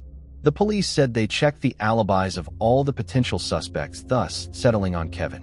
On December 22, 2005, the state medical examiner's office determined that 19-year-old Nona Dirksmeyer died from multiple blunt and acute injuries that included stab wounds on the back right side of her neck and superficial cuts on the front and right side of her neck, shoulder, and ear. You won't believe how unfortunate the crime scene was, and you'll be shocked when you hear that the person who could have done this was lurking in the shadows all along. But it begs the question that if it wasn't Kevin who did it, and why? But let's continue in order. The investigation was initially assigned to Detective Mark Frost, who had never investigated a murder before. From the very beginning, the investigation ran into numerous issues. First, Kevin seriously contaminated the crime scene by touching Nona's body, hugging her, and holding her as he desperately tried to revive her. Then, several paramedics and police officers arrived and also handled or moved potential evidence. Crucial items like the condom wrapper, a lamp, and Nona's cell phone were shifted multiple times, but no records were kept of their original positions. Regarding the condom wrapper, police failed to recover any fingerprints that could identify its owner. Despite these setbacks, within just a week, the police declared the case solved and the perpetrator identified. Naturally, the prime suspect was Kevin. Investigators believed he had orchestrated an elaborate cover-up, involving his mother and a friend to help discover the body and divert suspicion away from himself. He allegedly planted the condom wrapper to mislead investigators into thinking a stranger had assaulted and murdered Nona. The supposed motive was jealousy, tied to news Kevin supposedly received about Nona's infidelity days before her death. Yet no arrest was ever made. Despite the fact that the police believed Kevin was guilty, the investigation of the crime, led by Mark Frost, eventually took several months. During that period, from Nona's death to Kevin's arrest, rumors abounded around town. The police told Nona's mother, who had once loved Kevin, that Kevin was responsible for her daughter's death. They told her that he went on a rampage and killed Nona when he entered her apartment and saw a condom wrapper. That Nona was with another man. They believed he had staged the crime scene. On March 31, 2006, police finally announced the arrest of Kevin Jones for the murder of Nona Dirksmeyer. A whole new reality had set in for Kevin. The publicized evidence included what seemed to be irrefutable proof. Kevin's palm print was on the very lamp used to kill Nona. The murder of 19-year-old Nona Dirksmeyer came as a terrible shock to the city of Russellville, so it received more statewide publicity than any criminal case in years. Before the trial began, the defense asked for a change of venue as the public was adamant about their suspicions and rumors, and the defense felt that Kevin would not get a fair trial. The request was granted, so the trial began in Ozark, which is almost 30 miles from Russellville. Jeff Phillips, an assistant prosecutor, presented Nona Dirksmeyer's case to the jury as a case of jealous boyfriend rage. According to the prosecutor, it was easy for Kevin to show up at Nona's apartment unannounced because he had a key. While there, he likely found a text message on Nona's phone from another man or a used condom in a package on the table. That's when he went on a rampage and attacked his girlfriend. He beat her, slashed her with a knife, and finally stabbed her with a heavy lamp base, leaving a bloody palm print on the bulb itself. Investigator Mark Frost, who discovered the palm print on the light bulb through forensics, determined that it was left there at the time of the crime and not later when Kevin, his mother, and his friend discovered Nona's body. Lying on her body and then hugging her, the prosecution said, was a deliberate attempt to destroy evidence at the crime scene, and in fact, police found very little usable evidence. But on the night the police questioned Kevin, they didn't think they would get straight answers, especially about his alibi, which according to the investigator came together a little too well as of late. According to the prosecution, on the morning of the crime, Kevin left his Dover home around 10:30 a.m. as he waited for the plumber to leave. After that, Kevin's phone went silent for an hour and a half. The prosecution's chronology of events looked like this. 10:30 a.m. Kevin leaves Dover to visit Nona in Russellville. 10:55 a.m. He enters the apartment, argues with Nona, kills her, leaves his palm print on the light bulb. 11:10 a.m. Removes a condom wrapper from the scene. 11:15 a.m. Leaves back to Dover. Returns around noon. There was one small snag in this prosecution chronology, however, and that was that Kevin's grandmother testified at trial that she saw her grandson at the gas station at 11:30 a.m. on December 15th. According to her, she talked to him and gave him money for lunch. And if that were true, Kevin wouldn't have had time to drive to Nona's apartment and back, let alone kill her. There was only one piece of evidence at all, a bloody palm print on a light bulb. But maybe it's a completely innocent situation and the blood got on the bulb the moment the body was discovered when Kevin was trying to revive Nona.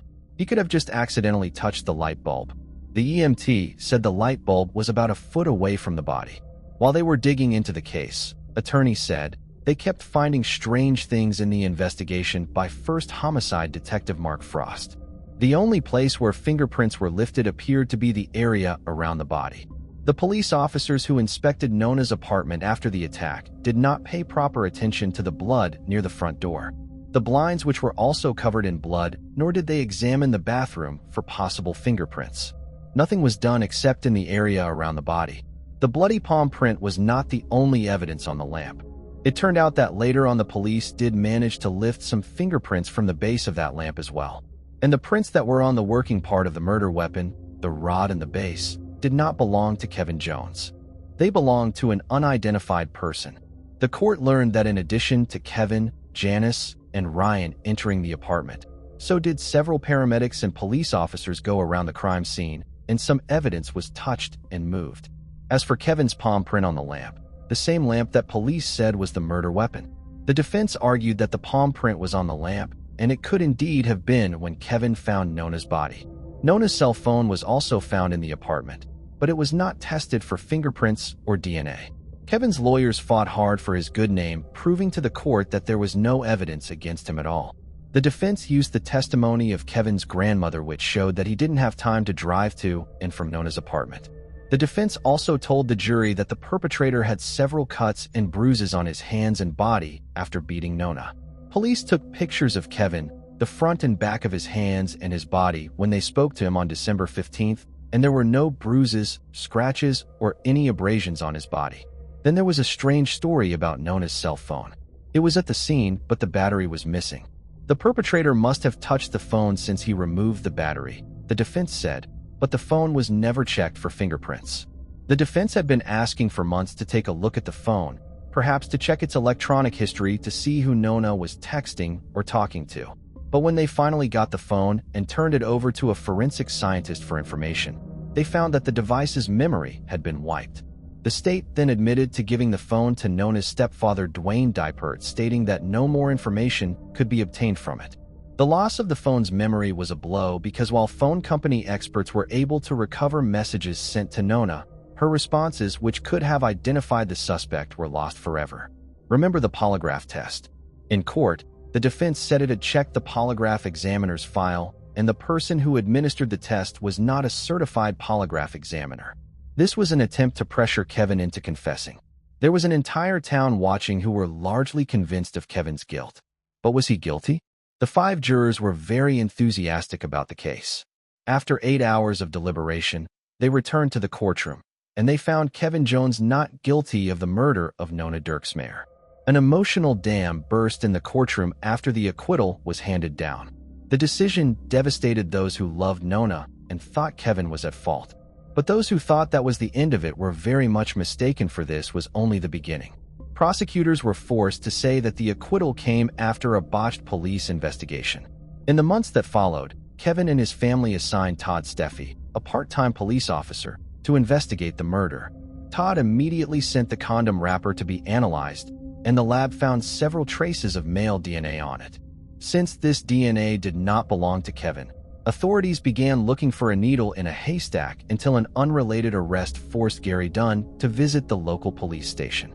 It was then that Todd Steffi was able to obtain his DNA and find a match to the one on the condom wrapper. On top of that, Todd also noticed that Gary had been out shopping on December 13th, not December 15th as he had reported in the first interview, which put a hole in his alibi. After prosecutors announced on February 6, 2008 that the DNA on the condom wrapper matched Dunn's DNA, the prosecution team focused its attention on him. Gary Dunn was arrested and charged with first-degree murder. The prosecution alleged that he either took advantage of Nona or attempted to do so before beating her to death. Gary Dunn and his wife lived in the same apartment complex as Nona. A police investigation later proved that Gary had been stalking the 19-year-old beauty queen 24/7 as his window was directly across the street from the victim's home. Interestingly, other residents of the complex insisted that Gary had recently moved into the neighborhood and said little about their new neighbor. He kept mostly to himself and rarely had friends in his apartment. In addition, several residents also mentioned that Gary had a troubled relationship with his wife. It remains a mystery how Gary Dunn was able to get into the apartment, as Nona's friends claimed that she always kept the door locked. The prosecutor suggested that Dunn might have knocked on Nona's door and introduced himself as her neighbor who came to ask about her cat. Because Nona's love of animals was known to others, and with Gary's daily surveillance, it would have been easy for him to find out. And indeed, at the scene a bag of cat food was found on the floor which had not been opened. When questioned, Gary's wife confirmed that he had been peeping on Nona for a long time in order to study her lifestyle. The girl pitted stray cats, taking them from the street, and it became a great excuse to get into her apartment. On December 15th, 2005, a neighbor knocked on her apartment under the pretext that he brought her stray kittens, and Nona opened the door. Then he broke in and attacked the girl, but Gary pleaded not guilty. When he was introduced in court, Gary's lawyers said that his DNA was a partial match to the one found at the crime scene, which meant that it was impossible to convict someone based on that evidence alone. In addition, the defense also argued that Kevin was the actual killer and should not have been allowed to go free. Such an argument instilled enough doubt in the minds of the jury, and the first trial ended in a mistrial. During the second trial, the court heard that Gary had previously been convicted of assaulting a woman back in February 2002. It transpired that he had previously been charged with attempted murder and second-degree battery after he attacked a female jogger in Russellville. He was acquitted of the charges at that time, but found guilty of the second-degree battery charge and sentenced to 6 years in prison. The defense also questioned the DNA evidence. Prosecutors argued that Gary was linked to the crime scene by DNA found on a condom wrapper, while defense counsel disputed the alleged coincidence and argued that the evidence could not be trusted because of how it was collected and how the crime scene was contaminated. Gary's trial ended in a deadlock for the jury. They were never able to decide if he was guilty or not. A second trial was held, but the result was the same. However, the evidence was once again inconclusive and the jury was divided for the second time. Although the second trial forced authorities to release Gary, he was sent to jail on a separate weapons charge before being arrested and convicted of kidnapping, attempted kidnapping, and indecent exposure for 2 unrelated incidents in February 2019. Gary pleaded no contest to those charges and was sentenced to prison. So today, Gary, who was sentenced to 15 years, is in custody at the Arkansas Department of Corrections office in Wrightsville, where he will remain at least until his parole eligibility date. Prosecutors had planned to try Gary a third time, but decided against it and instead asked the judge to dismiss the charges against him. Despite this, the charges could be refiled.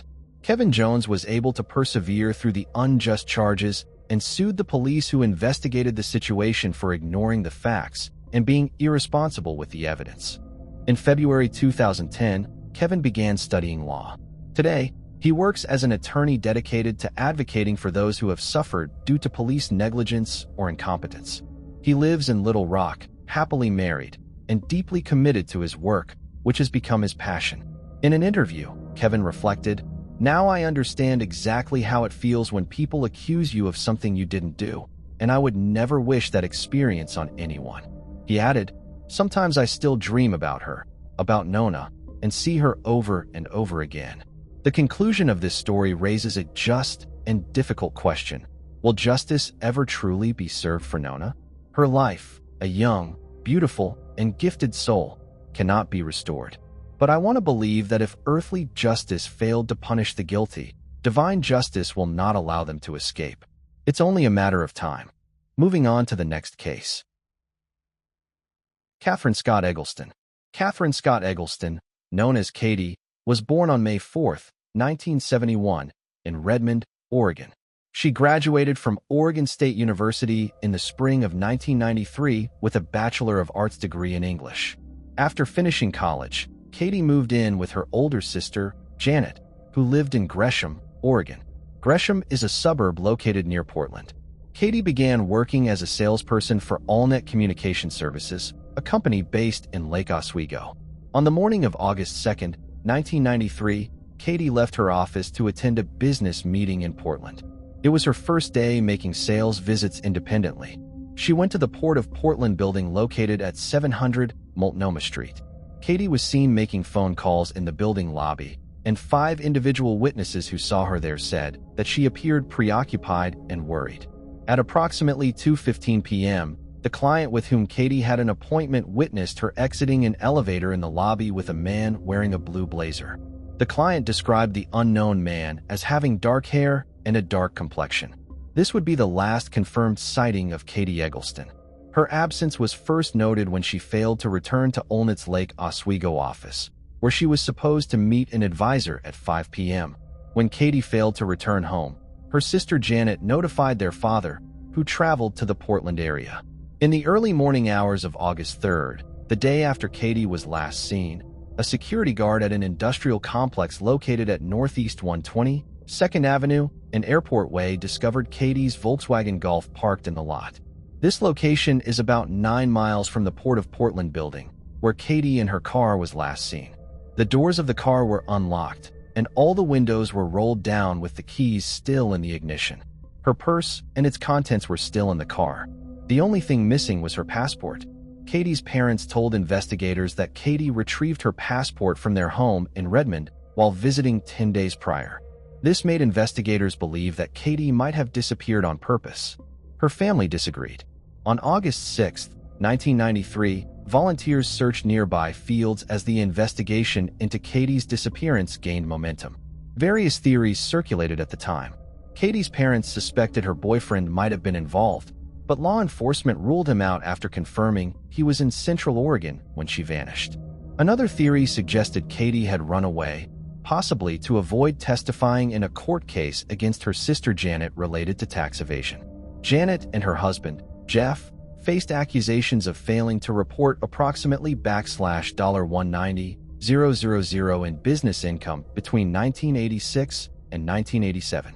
By October 1993, police had received hundreds of tips, but none led to significant breakthroughs. When authorities reiterated their belief that Katie had run away, her family hired a retired Oregon State Police detective to pursue the case further. This new investigation uncovered several leads, including one involving a security guard who had keys to the Port of Portland building's parking garage.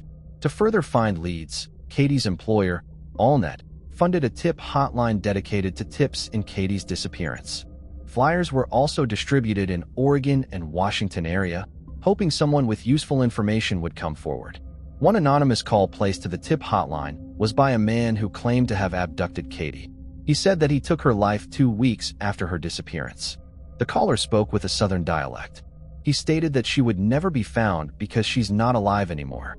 On May 4, 2001, it was Katie's 30th birthday. Her family set up another hotline seeking additional tips. One man who called was a former attendant at a gasoline station located at 120 2nd Avenue and Stark Street. He claimed to have seen Katie near the time she disappeared. This gas located about 4 miles from where her car would be found. The man claimed to have given Katie directions to the airport. He said that she departed in a vehicle whose make and model he could not recall. According to him, Katie returned to the gas station a short while later in a different car, a blue-green Honda hatchback.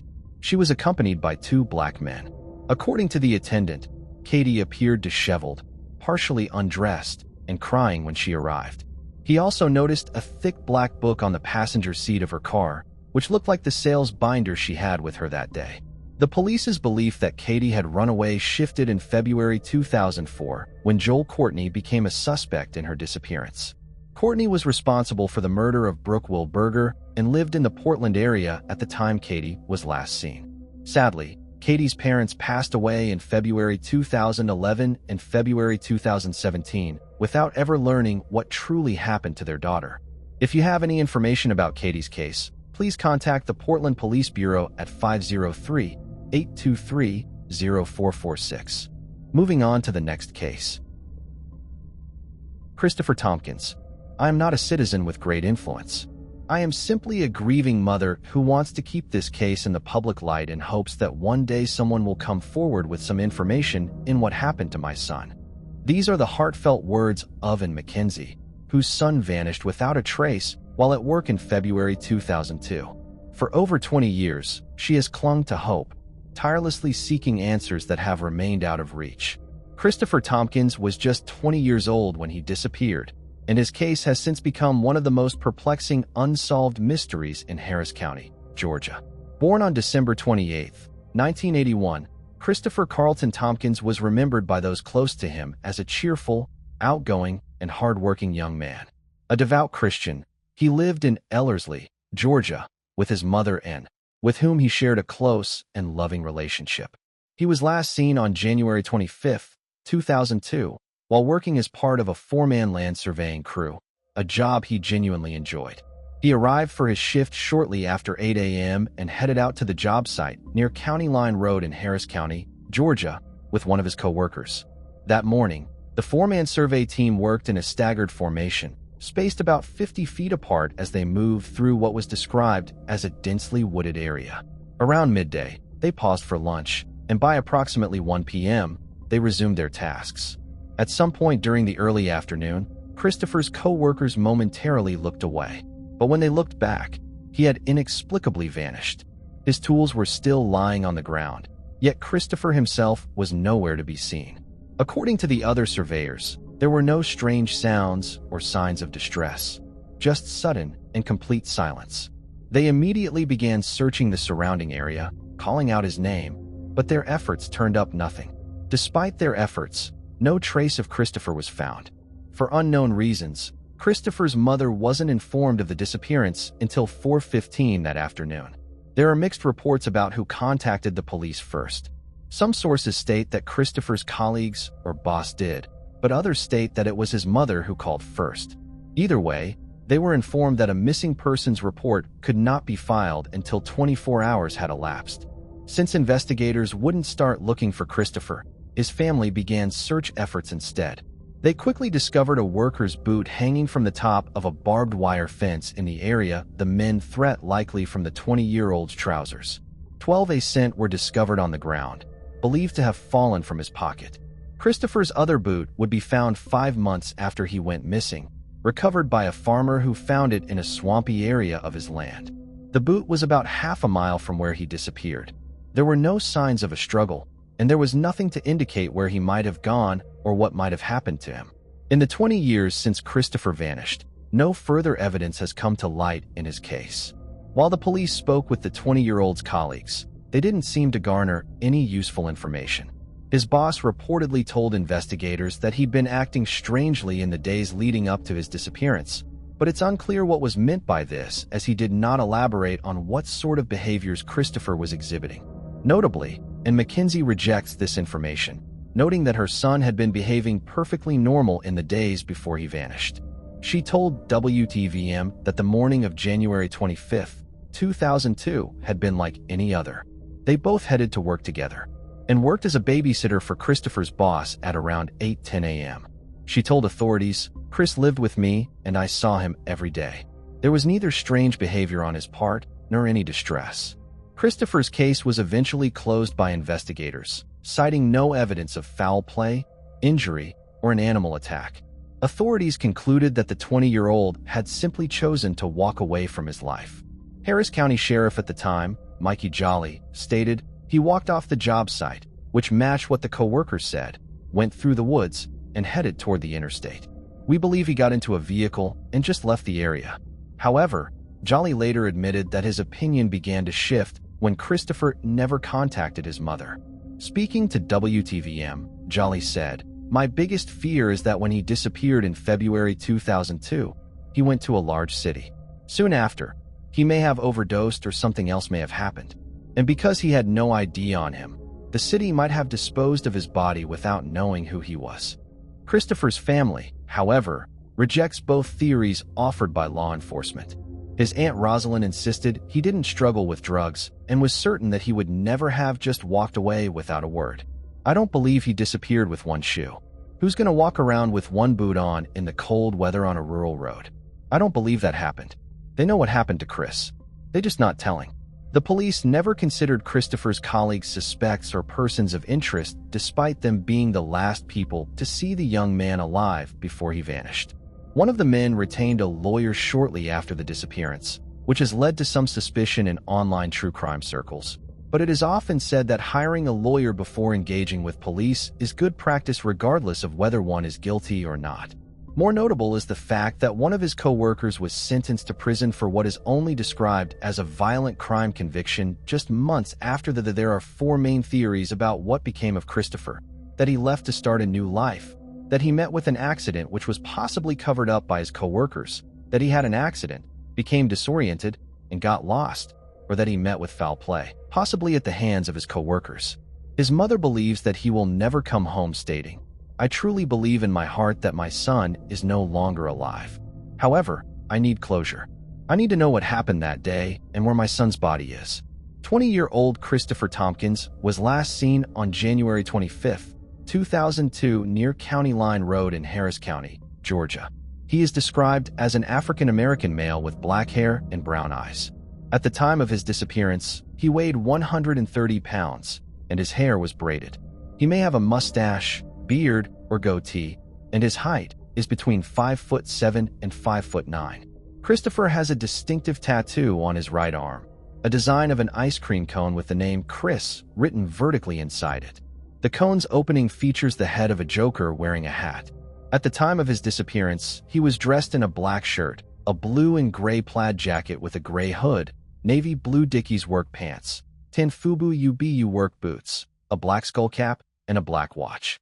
If Christopher is still alive, he would turn 43 years old this December. If you have any information about Christopher Tompkins' disappearance, please contact the Georgia Bureau of Investigation's Greenville office at 706-655-5842 or call the GBI tip line at 805-978-477. Moving on to the next case. Cody James and Gary Harker. One day in December 1979, Cody James and Gary Harker, both 30 years old and longtime high school friends, were working on a painting project in Cody's woodworking shop in Illinois. Later that same day, they set out in Cody's black 1965 Chevrolet pickup truck to deliver an air compressor to Rock Island, Illinois. The owner of the service yard where the compressor was left later stated in an interview that he hadn't purchased the item, but someone had taken it away. Afterward, the two planned to travel to Davenport, Iowa to collect $500 for their job. However, neither Cody nor Gary ever arrived to collect their payment. In fact, they never returned home and vanished without a trace. Months later, on February 22, 1980, Cody's Chevrolet pickup was discovered parked on the 600 block of Iowa Street in Davenport. The truck bed was filled with grass, benches, snow, and other debris, leading police to classify the vehicle as abandoned. On March 3rd, the truck was towed to the Road and Wrecker Services yard in Davenport. The truck was set to remain at the yard for at least 40 days before the police planned to auction it off. A letter addressed to Cody, the registered owner, was sent but came back unopened. Several months later, On April 24th, two brothers named James and Richard Sperling happened to drive past the auction yard and spotted the black Chevrolet truck. At their father's farm in Muscatine County, they had a similar truck needing repairs and thought this Chevrolet could be used for parts. They bought the pickup for $1.40 and took it back to the farm. A few hours later, the older brother James noticed a foul odor coming from the truck. Seeing the muck and debris still in the truck bed, he decided to drive it out to a field to clean it. As James shoveled out the waste, he suddenly saw a boot sticking out from the pile. Trying to pull it free, horror struck him when he realized it was attached to a body. Looking closer, he spotted another pair of boots lying beside the one. Alarmed, he ran back to the house to call the authorities. The victims in the truck were identified as two missing 30-year-old men, Gary Harker and Cody James. Davenport police estimated that the bodies had been in the truck for around 60 days. It is unclear how accurate this estimate is, however, because if Gary and Cody had been missing since December but had only been dead for 2 months when they were found in April, then that leaves a rather large time frame in which the two men might have been alive but hadn't spoken to or seen their families. It is possible the authorities were off with their guess. Perhaps the cold winter slowed the rates of decomposition. It was determined that both Cody and Gary had been struck on the head with a wedge normally used for tree cutting. A month later, authorities announced they were looking for 3 people who they believed were involved in the double homicide. They also stated their belief that the incident was drug-related and was possibly linked with the sale of amphetamines. Police spoke with Gary's wife, Marie, who was still living in the home she shared with him in Rock Island. She had reported her husband missing on Christmas Day. She told authorities that she knew the pair were setting up drug deals for other people, but specified that her husband was not directly involved in the deals themselves. She had apparently made it very clear that she didn't want him dealing due to the risk involved. Neighbors of Gary's claimed that the 30-year-old had been dealing out of his wood carving shop, but Marie denied this. It also became clear to law enforcement who spoke with witnesses that Cody's truck bed had been emptied out on the morning of their disappearance, suggesting that all the debris found later had been placed there intentionally to hide the bodies. Progress in the case moved slowly from here. It was decades later, in February on the 20th of their disappearance, that there was finally a break in the case. Detectives announced they would be looking into the murders again with fresh eyes. This came on the back of the discovery of new evidence. A friend of the two men came forward earlier in the year and handed investigators a roll of film which had been entrusted to them by Gary and Cody shortly before their deaths. Reportedly, the two men knew they had enemies, and so they left the roll of film with a friend and told them, quote, "If anything happens to us, develop the film." After developing the images, police came to believe that the photos contained their suspects. The photos were thought to have been taken near Bolanos, a small coastal village over 18 miles north of San Francisco. Gary and Cody apparently traveled here often to gather drug supplies, and authorities believe the men lived here. The images of the unidentified men were published in local papers with the hopes that someone would recognize the two and alert the authorities. They hoped that the passage of time would mean that less people would be fearful of the repercussions of coming forward. However, no one did ever come forward with the men's identities. There was little forensic evidence found at the scene. A soil sample was collected from the truck and tested in 2004 in order to determine if it came from the suspected murder site. Police wouldn't disclose the specific area this was, however. A single fingerprint was also discovered on evidence inside the truck, likely belonging to one of the perpetrators. Several news reports have hinted that the police knew where Gary and Cody went after dropping off the air compressor, but this information has never been made public. It's been noted that many of the people the two men associated with were involved in drugs. Authorities suspect a drug dealer was involved and believe multiple individuals were responsible for the murders. This theory is based on the fact that Gary and Cody were known to put up a strong fight and were described as not wimps, implying it would have been tough for a single person to overpower both. The investigation into the killings of Gary Harker and Cody James has stretched across 5 states and several decades, but no suspects have yet been identified. If you have any information about the case, you can reach out to the Davenport Police at 563-326-7979. Moving on to the next case. Li Ping Chow. In Australia, in February 2011, Li Ping Chow, a woman originally from China, born on August 2, 1969, was living a life largely shrouded in mystery. Little is known about her childhood, her upbringing, or much of her life prior to relocating from China. What is clear, however, is that by February 2005, she was actively searching for love. That same year, she believed she had finally found it. While browsing the internet, she connected with Klaus Andreas, a 65-year-old Australian resident. Klaus had been born in Germany in 1943 and married his first wife, Monica, in 1969. The couple had a son, Ralph, and eventually relocated to Australia in 1982. After many years together, their long marriage came to a sorrowful end when Monica died of cancer in August 2005. Despite the recent loss, Klaus quickly turned to online dating and, later that same year, began a relationship with Lee. From available information, it appears that Klaus and Lee got along quite well. It wasn't long before they decided to meet in person. Klaus began looking into flights to China, and in February 2006, he made the trip to visit her.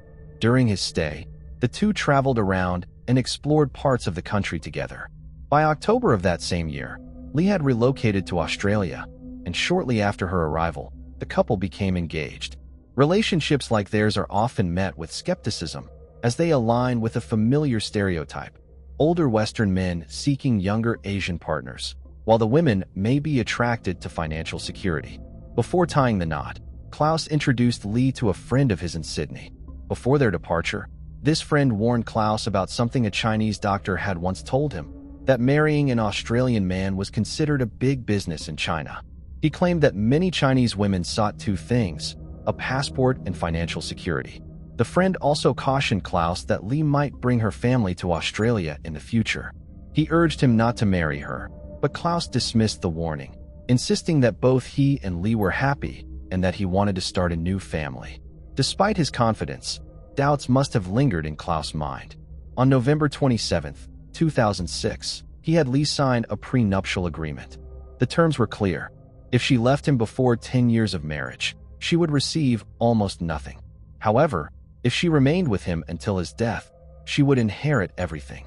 Notably, Klaus left nothing for his son. The couple officially married in February 2009, and Lee was granted permanent residency in Australia. Due to Klaus's lower back injury, Lee became his full-time caregiver, receiving financial support from the government. Those who knew the pair described them as a close and loving couple. Klaus had significantly more wealth and assets than Lee, so he covered most of their living expenses. At the time, he had approximately $130,000 in his bank account, which Lee had access to.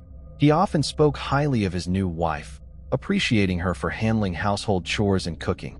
However, what he valued most was that she respected his devotion to his late wife, allowing him to keep a shrine dedicated to Monica in their bedroom. Despite this seemingly stable arrangement, cracks soon began to form in their relationship. Lee had been keeping a major secret from Klaus. She had a son back in China. In February 2010, she finally revealed the truth, sitting Klaus down and informing him that her son would be arriving in Cairns the very next day. She had already made all the necessary arrangements without consulting him. This revelation came as a complete shock to Klaus, and from that point, their relationship started to deteriorate. Lee temporarily left their home while her son arrived in Australia. During this time, Klaus confided in a mutual friend, expressing his deep sense of betrayal. When Lee returned, she was enraged to learn that Klaus had set a firm condition for her moving back in. Her son would have to return to China. Eventually, she moved back, but their relationship remained unstable, with the couple frequently separating and reuniting. Neighbors reported hearing their heated arguments multiple times a week. Klaus's trust in Lee was completely shattered when he discovered that she had used his money to secure permanent residency for her son in Australia without his consent. Their conflicts only intensified, and in February 2011, Lee returned to China to visit her family. During her absence, Klaus began a secret affair with a woman named Da, whom he met at a casino in Cairns. Da was only visiting Australia, but Klaus quickly became infatuated, telling her he loved her and even proposing with a diamond ring. However, after a few weeks, Da returned to Thailand. Despite the distance, the two stayed in touch, and Klaus frequently sent her money. This continued until October 2011, when to discover that Klaus was still married. She gave him an ultimatum. If he wanted to be with her, his marriage had to end. Meanwhile, Klaus and Lee's relationship was crumbling. In early November 2011, a neighbor noticed something unusual on their property, patches of dead grass appearing in the yard. This was highly unusual, as their garden was typically well maintained. Shortly after noticing the dead patches of grass, the neighbor observed that they had been covered up with fresh grass. Then on November 7, 2011, another neighbor saw Klaus standing outside, hosing down the gutter in front of his house for an unusually long time, something he had never done before. Meanwhile, friends of the couple began to grow concerned as they had not seen Lee for quite some time. Deciding to check in, one of them called the couple's home. Klaus answered, but his response to their inquiry about Lee was strange. He claimed that Lee had accused him of having another woman and insisted she had proof of his infidelity. According to Klaus, she also accused him of having HIV. He explained that they had argued, spent the night in separate rooms, and that by morning, she was gone. He insisted he hadn't seen her since. Another friend, Mr. Noble, also became alarmed by Lee's absence. He went to Klaus's house and knocked on the door. When Klaus answered, he appeared nervous and unsettled. Mr. Noble also noticed that Klaus had blood on his lip. Klaus dismissed it, saying it was just an ulcer. He then repeated that Lee had run off with another man and had likely returned to China. However, none of it added up. The more days passed with no sign of Lee, the more worried her friends became. They repeatedly tried to contact her, but every attempt failed. As they talked amongst themselves, one friend recalled noticing scratches on Klaus's face around the time Lee disappeared. As their concerns escalated, they decided to take action. Fearing that something terrible had happened to Lee, they went to the police on November 9, 2011. The last confirmed sighting of her had been on October 29. Officers were sent to Klaus's home to question him about Lee's whereabouts. He repeated his story, but added that Lee had been demanding a divorce and wanted half of his house. Other than that, he claimed he had no idea where she was. However, while speaking with Klaus, officers detected a strong chemical odor inside the house, particularly in the garage. Something felt off. A detective was assigned to the case, and a missing persons investigation was launched. The detective was granted access to a safety deposit box belonging to Lee where they found jewelry, important documents, and $3,600 in cash. If she had truly left, why would she abandon these valuables? At this point, authorities strongly suspected foul play. Despite multiple attempts to contact Lee, she remained unreachable. Then the case took an even darker turn. The same officer monitoring Klaus's home took note of the large patches of dead grass that had been recently covered and observed a strange white fatty residue on the surface of a garden bed. Investigators soon uncovered another disturbing piece of evidence. Klaus had recently purchased a strong acid. Cairns was a small community where rumors spread quickly, and whispers of an elderly man killing his wife began circulating. Feeling the pressure, Klaus decided to address the speculation directly by giving a media interview. In the interview, Klaus appeared to be smiling, which many found unsettling. When asked to introduce himself, he failed to mention that he was Lee's husband, something he only acknowledged after a journalist prompted him. Following this media appearance, public suspicion grew, with many speculating that Klaus might have been involved in Lee's disappearance. On November 20, 2011, Klaus was brought in for questioning. He remained composed, providing explanations for everything. When asked about the acid he had purchased, he insisted it was meant for his swimming pool and not for anything sinister. Meanwhile, forensic investigators searched his home. They examined the drains on his property and made a chilling discovery. A bridge containing 6 porcelain teeth later confirmed to belong to Lee. Further excavation of a nearby storm drain uncovered 2 additional human teeth, which were also linked to her. As the investigation continued, officers searched the bedroom and found the shrine Klaus had dedicated to his first wife. Next to it was an urn containing her ashes. Inside the urn, they discovered something unexpected, a mobile phone, later identified as Lee's. With mounting evidence against him, Klaus was arrested. The police urged him to tell the truth, and at that point, he finally began talking, offering his own version of events. Klaus claimed that on the morning of October 29, 2011, Lee discovered emails he had been exchanging with his new girlfriend, Dar. She confronted him, accusing him of infidelity, but he denied everything and quickly deleted the messages. Then, noticing an ulcer on his lip, she accused him of having AIDS. In response, Klaus alleged that he turned the accusation back on Lee, suggesting she had a boyfriend in China. Their argument quickly escalated, with Lee demanding half of his house as security for her future.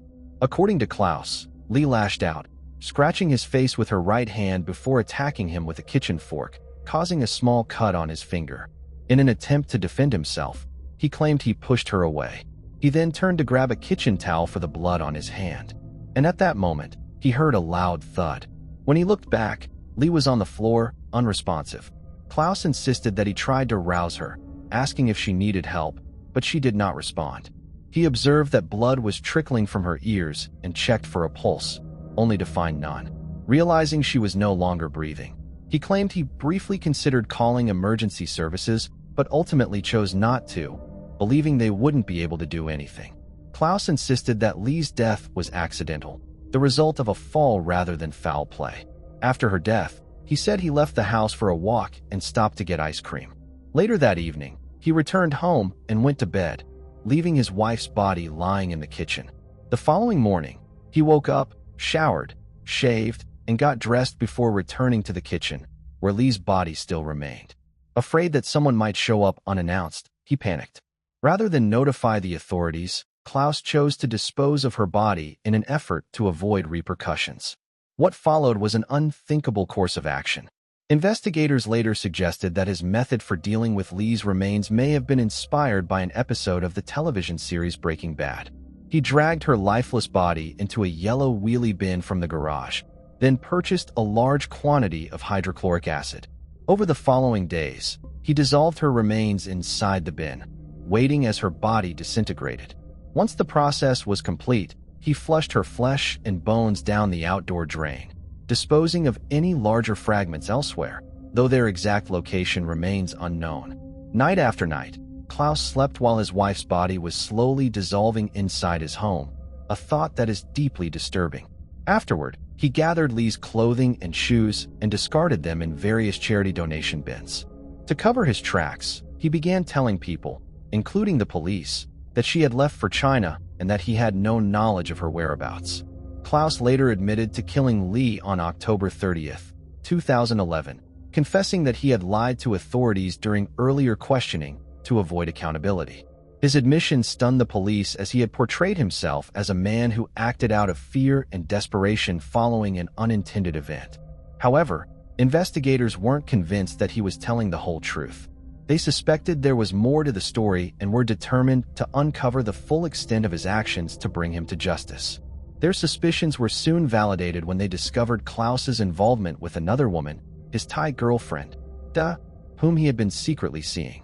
Investigators examined his email exchanges with Dar, uncovering a significant number of affectionate messages, frequently expressing love. Among these emails, one message hinted at what appeared to be a pressing issue he needed to manage and fix as quickly as possible. This problem was clearly Li. A particularly damning email dated October 2011, the day before Lee's death, revealed Klaus's true feelings. He wrote, "The other person tried to give me a hard time, but I don't care. She is the worst person in my life." Then just a day later, on October 31st, 2011, he sent another email to Da with a chilling update. "I have good news for you. The other person has finally left the house. She told me she wants to go back to China, but I don't care anyway because the house is now free for both of us. You can come to me any day you like." At the time of this email, Lee's remains were still dissolving in acid inside Klaus's home. To investigators, this was not the behavior of a man who had accidentally killed his wife. It was the mark of someone cold and calculating. Then police uncovered the most incriminating piece of evidence yet, proof that Klaus had purchased the hydrochloric acid before Lee was killed, not after as he had claimed. This confirmed that her death was premeditated. The police now had both a motive and solid evidence proving that Klaus had committed murder. The trial began in 2013 at the Supreme Court in Cairns. The prosecution presented compelling evidence proving that Klaus had purchased a large quantity of acid shortly before Lee's death. More significantly, the amount he bought far exceeded any typical household use, strongly suggesting that he had planned to use it for body disposal. This was a key piece of evidence against him. Testimonies from acquaintances and neighbors painted a clear picture of a volatile relationship filled with frequent arguments. Witnesses also confirmed that Li had expressed a desire to leave Klaus, return to China, and take a portion of his assets with her. This established a potential motive. Her departure would have resulted in financial loss, or at the very least, a long and contentious divorce. In addition to this, Klaus had fabricated a story about Li's disappearance, systematically destroyed evidence, and disposed of her body in a calculated manner, all of which pointed to premeditated murder rather than an accident. The prosecution also emphasized his disturbingly composed behavior following her disappearance. He showed no remorse, and instead of grieving, he went for a casual walk along the Cairns seafront and treated himself to ice cream shortly after the murder. Perhaps most chillingly, Klaus participated in a media interview where he held up a photograph of Li and smiled. Despite having already dissolved her body in acid, many viewed this as a display of dubious delight, suggesting he may have believed he was getting away with the crime. Despite overwhelming evidence against him, Klaus maintained that Li's death was accidental, though he provided little proof to support his claim. After reviewing the case, the jury reached a unanimous verdict in December 2013, finding him guilty of murder. He was sentenced to life in prison, a relatively rare sentence in Australia. This was largely due to Queensland's no body, no parole law, which prevents convicted murderers from being eligible for parole unless they disclose the location of the victim's remains. Because Klaus continues to withhold the location where Li's body was completely disposed of, it's very unlikely he will ever be granted parole. Many believe he's keeping this information secret because the reality of what happened to Li is far more horrific than he has admitted. At present, the only version of events comes from Klaus himself, leaving numerous questions unanswered about the exact circumstances surrounding Li's death. Since his conviction, Klaus has made several attempts to gain his freedom, filing 2 appeals, one to the Queensland Court of Appeal and another seeking special permission from the High Court of Australia. Both appeals were denied. Now around 82 years old, it seems improbable that Klaus will ever be released from prison. Thanks for watching. I hope you enjoyed exploring these intriguing cold cases with me. If you found the video fascinating, don't forget to give it a thumbs up and subscribe to Cold Case Mystique for more deep dives into cold case investigations. Your support helps me bring you more compelling content. Leave a comment below with your thoughts or any cases you'd like me to cover next. See you in the next video, and remember, the search for truth never stops.